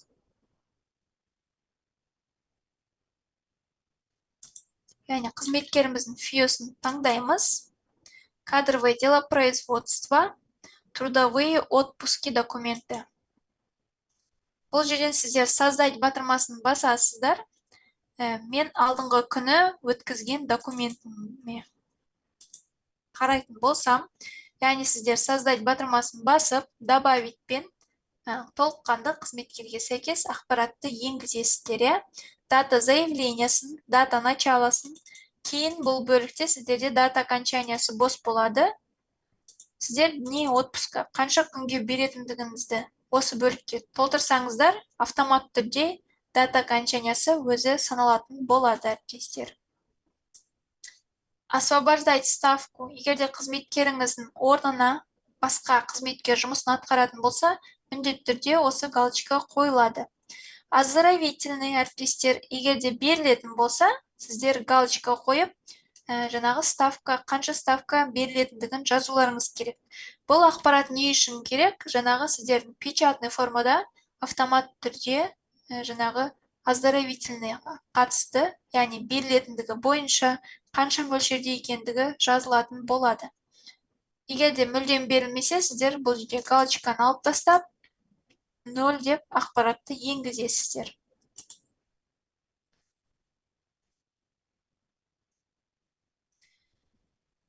Основаниясы автомат түрде шығады.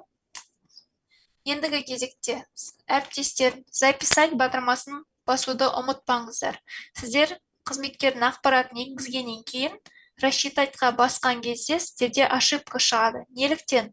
Өйткені сіздердің толыққанды толтырған ақпараттың сақталмағандығы көрсетеді. Документ сақталмай, сіздер рассчитайтқа баса алмайсыздар. Яғни записайтқа бастық, қызметкеріміздің фиосын таңдаймыз, рассчитать сотрудника деп басатын боламыз.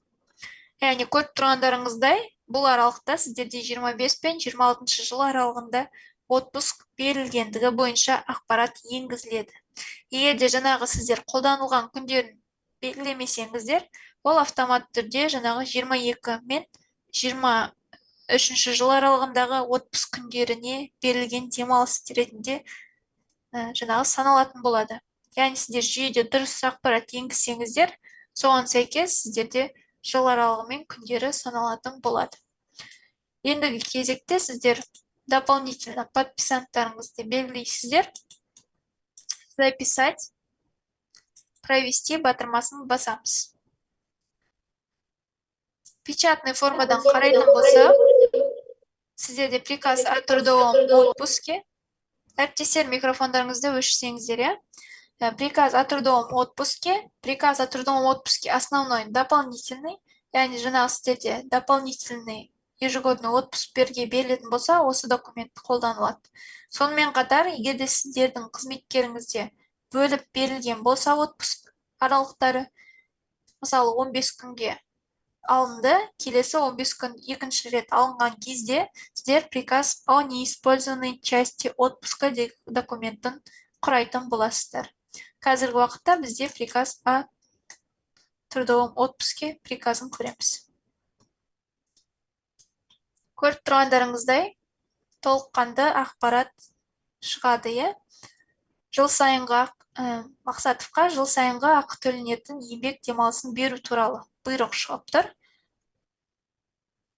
Яғни қай аралықтан екендігі көрсетілген, және де көріп тұрғандарыңызда 2025 жылғы 5 сәуірден бастап 2026 жылғы 4 сәуір аралығындағы жұмыс жылы үшін берілетін отпуск бойынша ақпарат. Еңбек демалысы бойынша көрсетілген. Сіздерде орысша бұйрығы да көрсетіледі. Яғни сіздердің пособияларыңызға қатысты ақпарат, пособие на оздоровление берілетін болса, выплатасы көрсетіліп, және де қанша окладта берілетіндігі бойынша шығатын болады. Яғни сіздер бірінші кезекте отпусқты толтырмастан бұрын, трудовой отпускта енбестен бұрын, справочнике должности организацияға кіресіздер, әрбір лауазымға кіріп, ақпаратты енгізетін боласыздар. Сіздерде должности еңбекте толыққанды толтырылуы керек. яғни не заполнена должность еңбек деген бос осылай шығып тұрса, яғни сіздерде ақпарат енгізілмеген деген сөз. Және де бухгалтерда көріп тұрғандарыңыздай бос яшықтарда болмау керек. Алдағы уақытта ол ошибка ретінде шығатын болады. Документтің дұрыс толтырылуы үшін сіздер осы бөліктерді дұрыс енгізіп шығуларыңыз керек болады, әріптестер. Яғни бұл жерде біз экономистке кіретін болсақ, дополнительные требования көріп тұрғандарыңыздай бос көрсетілген. Создать батырмасын басамыз, должности еңбекті показать все батырмасын басу арқылы табатын боламыз. Және де осы поисктен керекті должностьті таңдаймыз.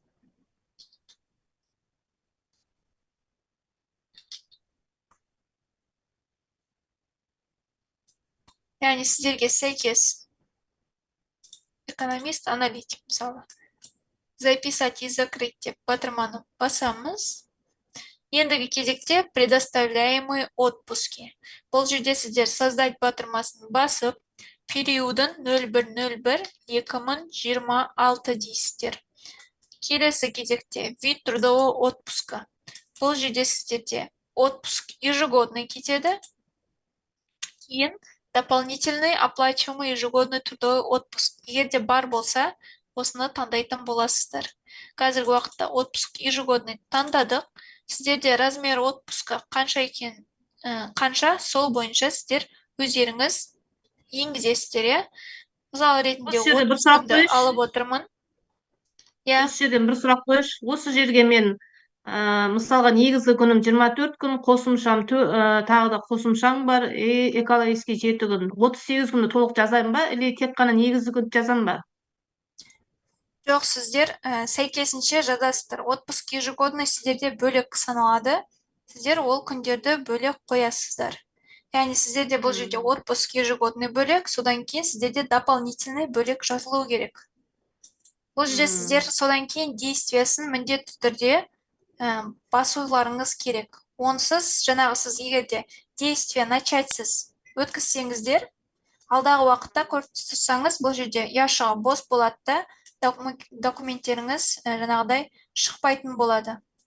Қызметкер карточкасында саналмайды. Неліктен? Сіздер өйткені жұмыс барысын басталғандығы бойынша ақпарат енгізілмеген деген сөз. Сондықтан да егерде қате енгізілген болса, жаңағы қатарға басасыздар, қате қатарға. Мышканың оң жағын басып, удалитпен өшіресіздер де қайтадан дұрыс ақпаратты енгізесіздер. Жаңағы қызметкердегі карточкасына кейін кіресіздер, қызметкер карточкасына персональные данные работника. Бұл жерден қызметкеріңіздің карточкасын табамыз. Сіздерде карточкада толыққанды бос болады, ақпарат мүлдем болмайды. Отсутствие на рабочем месте деген бос, яғни осы бөлік болады. Сіздер остатки отпусковқа басасыздар. Сіздерде тек қана осы қатарлар тұрады, предоставляемые отпуски, және де использованы отпусков. Яғни берілетін отпуск күндері, және де қолданылған отпуск күндері деп екіге бөлінеді. Сіздер бірінші осы бос қатарға мышканың оң жағын басып, заполнить отпуски работника из должности деп таңдайтын боласыздар. Яғни лауазымға берілетін отпуск күндері шығатын болады. Сіз енгізген ақпарат осы бөлікке енеді. Келесі қатарда, кейін астыңғы қатар бөлігінде сіздер қолданылған күндерін редактировать батырмасына басамыз, әріптестер. Бұл жерде мән беріңіздер. Көбісі осы бөлікте менде ешқандай батырма істемейді деген болмайды. Сіздерде әдейі редактировать батырмасы берілген. Сіздер осы жерде 2 рет басу арқылы жаңағыдай қолданылған күндерін қойып шығасыздар. Менде осы жерде бір сұрақ бар еді, қойсам бола ма? Қойсаңыз болады. Мысалы, бір қызметкер 30 күнге трудовой отпускыға кетіп, 3 күннен кейін отозвать етілетін болса, осы жерге қолданылған отпуск күніне 3 күн деп жазамыз ба? Қараңыз, сізде бұрынғы бойынша отпуск бойынша ғой, иә, алып кеткен отпуск бойынша, иә? айтып Иә, тұрсыз. мысалы солай атазвать етілетін Егерде болса. алып кеткен сіздер қазіргі уақытта осы оқытудың алдында ондай болса, сіздер осы жерде тек қана қолданған күндерін ғана қоясыз. Қанша күн қолданды қызметкеріңіз? Қанша күн қолданды, сол күнді қойып шығасыз. Яғни сізде қызметкеріңіз отпускқа кетті да, 10 күнін ғана қолданды. Сіз аласыз да осы жерде 10 күн қолданды деп записатьпен белгілейсіз. Көріп тұрғаныңыздай, осы жерде содан кейін жаңағыдай қазір мен бұл бөлікте емес, мысалы 2024 пен 25-ке 10 деп көрсете кетейін. Мысал ретінде. Келесі қатарда проверить остатки отпусковта сізде бұл жерде көрсетіліп тұр. 24 пен 25 аралығында сізде 20 күн әлі бар екендігі. Яғни сізде 25 пен 26-да егерде қолданып қойса 10 күнін сіз осы 24 пен 25-ке қоясыз да, келесі осы бөліктен алдағы уақытта бере алатындай боласыз, иә? Келесі жылға Егерде- қосылып кетеді, иә? Ол оны қолданбаса да болады ғой, иә? Әріптестер, Мысалы, бұл 20 күні жерде қалса, оны қолданбаймын десе. Ақы төленген кезде ғана шығар әріптестер, қолданбайды. қараңыздар, егерде сіздерде отзыв жасалынып компенсация берілсе, иә, Иә. ол, значит, полностью ол аралықта алып отыр деген сөз. Сіз, значит, оны қолданған көрсетесіз. Значит, ол уже 30 күнін қолданды.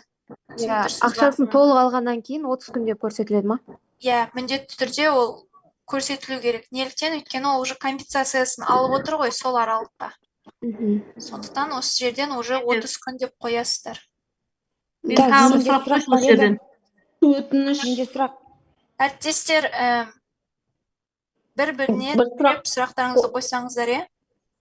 Бір сұрақ қояйыншы. Директ, мысалы, должности организация деген жерге период, бас жағында период деген жерге жұмысқа кірген уақытын жазамыз ба? Дата приема на работу деген ба бұл жерде? Период деген жерде. Сіз должность қайтып тұрсыз ғой, иә? Иә, Должность ішінде. должность. Сіздер ол жерде 01-01-2026, яғни 01-01-2026 дейсіздер. Яғни 2026 жылдың ұйымдары сіздер календар сол аралықтан басталғандықтан 01-01 бұл қызметкерге қатысты емес, яғни бұл лауазымға қатысты. Болды. Соны сұрамақшы Сұрақ едім. қойсам Менде бола ма? бір сұрақ болып тұр менде. Енді осы жерде мен 2021-ден бастап қабылдаған жұмысшыларым бар ғой, жұмыс отпуск алған. Күндері бұрын 42 күн болса, 2022-де 38 күнге қысқарған. 4 күн қысқартқан, оны қалай белгілеймін? Енді қараңыздар, әріптестер, сіздер қазіргі уақытта сіздер қазіргі лауазымдарына отырғыздыңыздар, иә?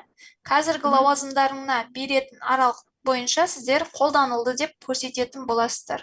Сіздер 2026 жылдың ұйымындансыздар ғой. Сіздер енді кіріп жатсыздар. Яғни қай лауазымда отыр қызметкеріңіз, сол бойынша қанша күн беріледі, соны сіздер жазылсыздар.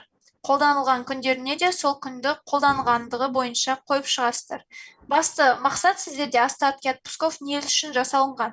Сіздер қайтадан жаңағы трудовой отпуск документін бірнеше рет бұрынғы жылдарды жазбас үшін, яғни қазіргі аралыққа дейін қолданылған отпуск күндерін сіздер қойып шығасыздар. Басты мақсат осы. Сіздердің жұмыстарыңызды жеңілдету үшін, сол үшін осы бөлігі жасалынған. Кейін сіздер уже трудовой отпуск документін құрағаннан кейін сіздер осы бөлікке енді тимейсіздер. Яғни өйткені бұл күндер, яғни 25 пен 26-ға берілетін, ол автомат түрде қолданылды деп саналады. Сіздер осы аралықта бос бола береді. Мына жерде мысалға 2022 мен 23-те 42 күн деп белгілесем, 23 пен 24-те 38 күн деп белгілей берем ғой, сонда өз сол жылда алған күндерін белгілей берем ғой. Жоқ, сіз қазіргі соңғы лауазымда қандай лауазымда отыр, қазіргі уақытта қанша күн берілген, сол бойынша сіз қоясыз. Мына жерде 30 күн болса, сіз уже мына жақ аралық қолданылғандығын біліп тұрсыз ғой. Сіз осы жерден қолданылды дейсіз. Ал алдағы уақытта сіздерде өзгерістер бар болса, оған қатысты ол бөлек жасалынады кейін, ол алдағы уақытта. Қазіргі уақытта сіздердің мақсаттарыңыз қазіргі уақыттағы демалыс түрін көрсетеміз демалыс ғой. күндерін көрсетесіздер, иә. кейін трудовой отпуск документін толтырасыздар. Егер де Мен алып қойғандары бар болса, осы аралықта, осы наурызда делік, қызметкерлеріңіз алған болса, сіздер тек қана 25 пен 26 аралығында 30 күн алып қойды деген сияқты белгілеп өтесіздер. Оларға трудовой отпуск документін толтырмайсыздар. Егер де өздеріңіз толтырам десеңіздер, өз еріктеріңіз. Так, сұрақ қойып кетсем бола ма? Намазың сұрағым бар еді сізге. Мен сұрақ қоя салайыншы, өтініш. Әріптестер реттілікпен қойсаңыздар. Ана бала босануға кетеді ғой 4 айға. 4 айға кеткен соң ол кісі не ашып кетеді? Отпускойына кетеді, сол моментте басқа қызметкерді алады соның орнына. Ондай кезде не істеуге болады? Сұрақ сіздерде бұл замещение ба, сізде доп соглашениемен берілсе, ол замещение болады, әріптестер. Замещение деген. Жоқ, ол Егер де сіздерде екінші трудовой договормен қабылдайтын болсаңыздар, ол сізде жаңағыдай внутреннее совместительство болады. Яғни основной работасы бар қызметкерде бір трудовой договор. Және де екінші трудовой договормен жаңағы декретницаның лауазымын алатын болса, ол внутреннее совместительство деген. Ол яғни сізге байланысты, сіздерде қандай документ құралады? Бұл жерде кіргізіп жатырық қой, біз жүктілікке жіберіп 4 айға мысалға қараңызшы, біз жаңадан ол адамның орнына аламыз да, бағанағы декретница болып есептеледі ғой. Жаңадан келген қызметкер, 126 күнге кеткенде, 126 күнге кеткеннен кейін ол жұмысқа шығу керек қой. Бірақ оның орнына ол отпускной алып кетеді. Сол моментте мысалға ана адамды қай жаққа енгізем, мен соның үстінен отырғызам. Жоқ. Сіз қараңыз. Сіз жаңадан келген қызметкерді прием на работу арқылы енгізесіз, Егер де сіздерде замещение болса, 0,5-ін алып, замещение доп соглашениемен болса, замещениені енгізесіз. Сол лауазымды таңдаған кезде сіздерде жаңағы замещениені жеңілдетіп көрсетейін, мысал ретінде әріптестер мұқият тыңдасаңыздар, сіздер өздеріңізге сәйкес документтерді білесіздер, яғни сіздерде прием ба, соған сәйкес документтерді құрайсыздар. Тек қана лауазымын таңдаған кезде декретницаның лауазымы сіздерде қызылмен көрсетіледі. Және де сіздер 10 жаққа жылжытсаңыздар, сіздерде работниктің фиосы шығып тұрады. Қай қызметкерді сіз жіберіп жатсыз? Отпуск по уходу за ребенком, отпуск по беременности и родом. Автоматты түрде қызметкердің фиосы шығып тұрады. Сіздер соны таңдайтын боласыздар. Оны айтып атқан жоқ қой. Жоқ, мен ол нәрсені айтып атқан жоқпын. Қарашы, бұны істеп жатыр онсыз да солай. Енді ол ары қарай негізінде бала күтіміне керек. Бірақ декреттен шығады деп тұрсыз ба? Жоқ, жүктілікпен бала арасында алынбаған отпускысын алып. Ендеше, егер де алатын болса, сіздерде трудовой отпуск деген документ бар. Сіздер сол трудовой отпуск деген документті толтырасыздар. Ол тура сол уақытта отпуск деген документті толтырып, соның үстіне қайтадан отырғызып қоя саламыз да. Одан кейін қайтадан солай. Аспа, сізде бір сұрағым бар еді. Алло. Тыңдап тұрмын. Бізде больничный бойынша сұрақ қойыншы деген сізге. Бізде больничный бір кісі аштырды да, бірақ ол бізге берген жоқ. Бізді ол кісінің табелін толтырып жібердік. Түсінбедім. Бізде бір кісі больничный аштырды да, ол кісінің табелін жұмыста деп уже толтырып жібердік қой, айлық алатын кездеші.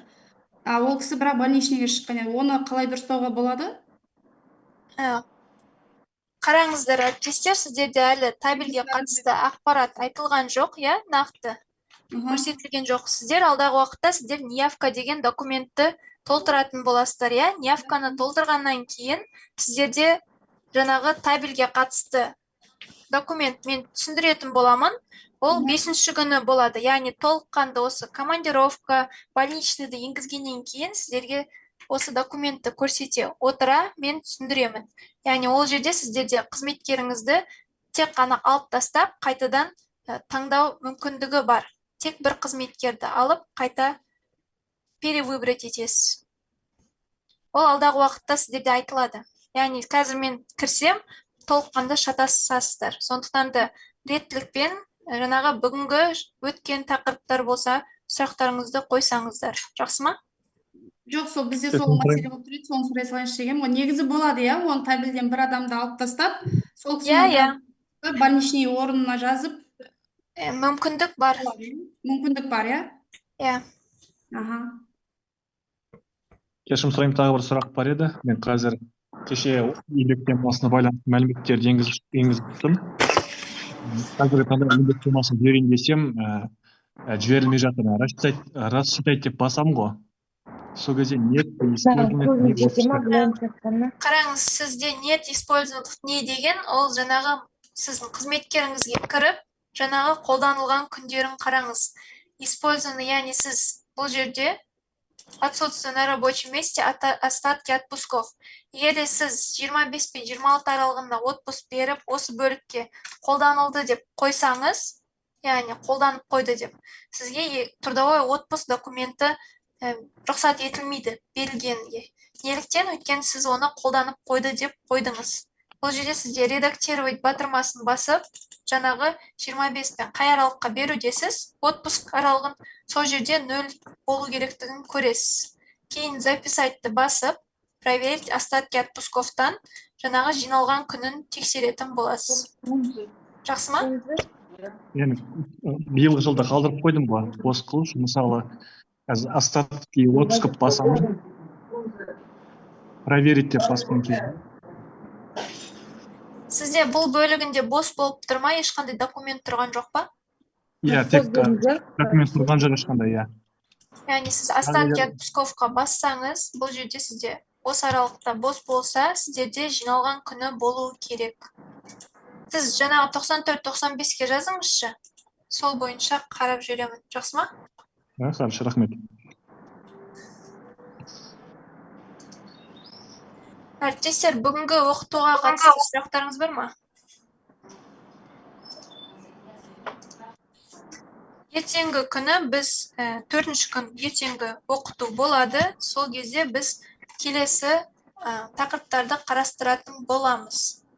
Сондықтан да бүгінгі оқыту, яғни социальный отпуски, выход на работу, день отдыха бөлімдері, егерде сұрақтарыңыз болса, қойсаңыздар.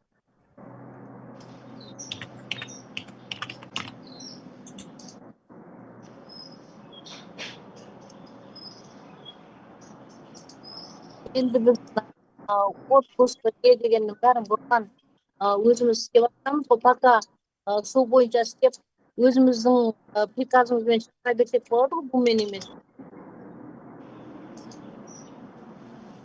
Әріптестер, бұл жерде сіздерде бірыңғай жасауда, иә, бірыңғай барлығында приказдарын қарайтын болсаңыз, толыққанды трудовой отпускқа қатысты документтер құралатын болады. Негізі осы бөліктен ыңғайыңызға қарай приказды шығара аласыздар. Ондай мүмкіндік бар. Егер өзіміз бұрынғыдай шығара берсек, ол қатты емес.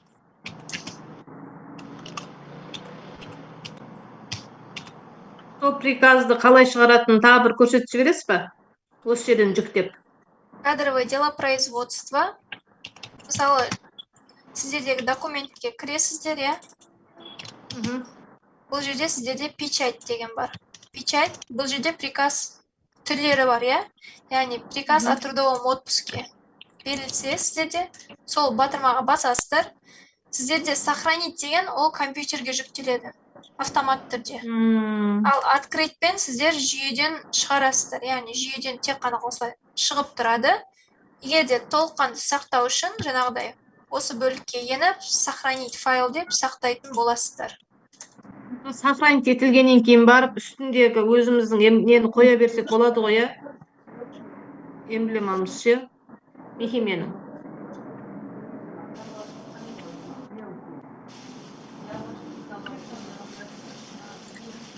Осы бөлігінде сіздерде приказ негізі шығып тұрады автомат түрде.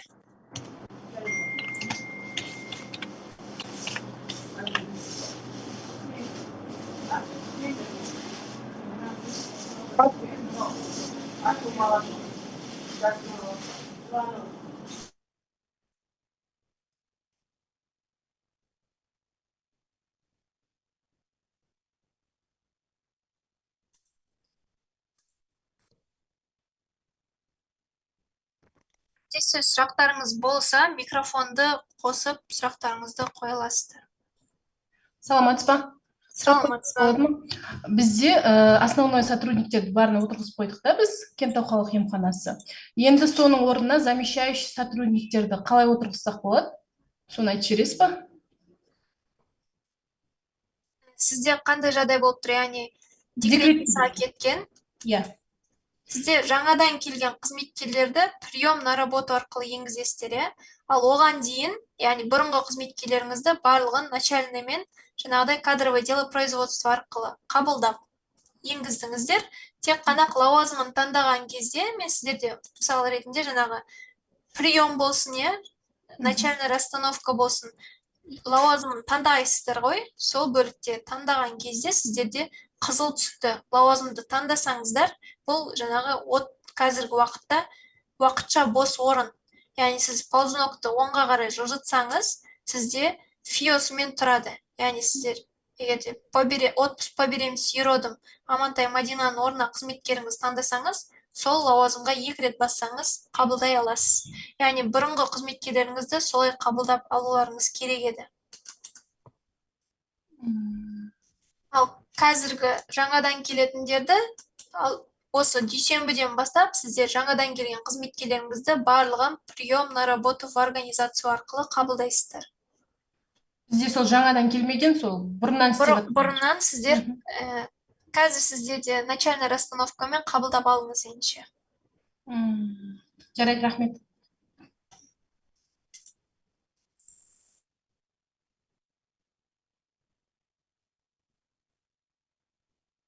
Әріптестер, сұрақтарыңыз болмаса, оқытуды аяқтайтын боламыз. Ертеңгі күні сағат 3-те, осы уақытта, яғни сағат 3-те кездесетін боламыз. Уақытылы кірулеріңізді сұраймыз, әріптестер. Сау болыңыздар.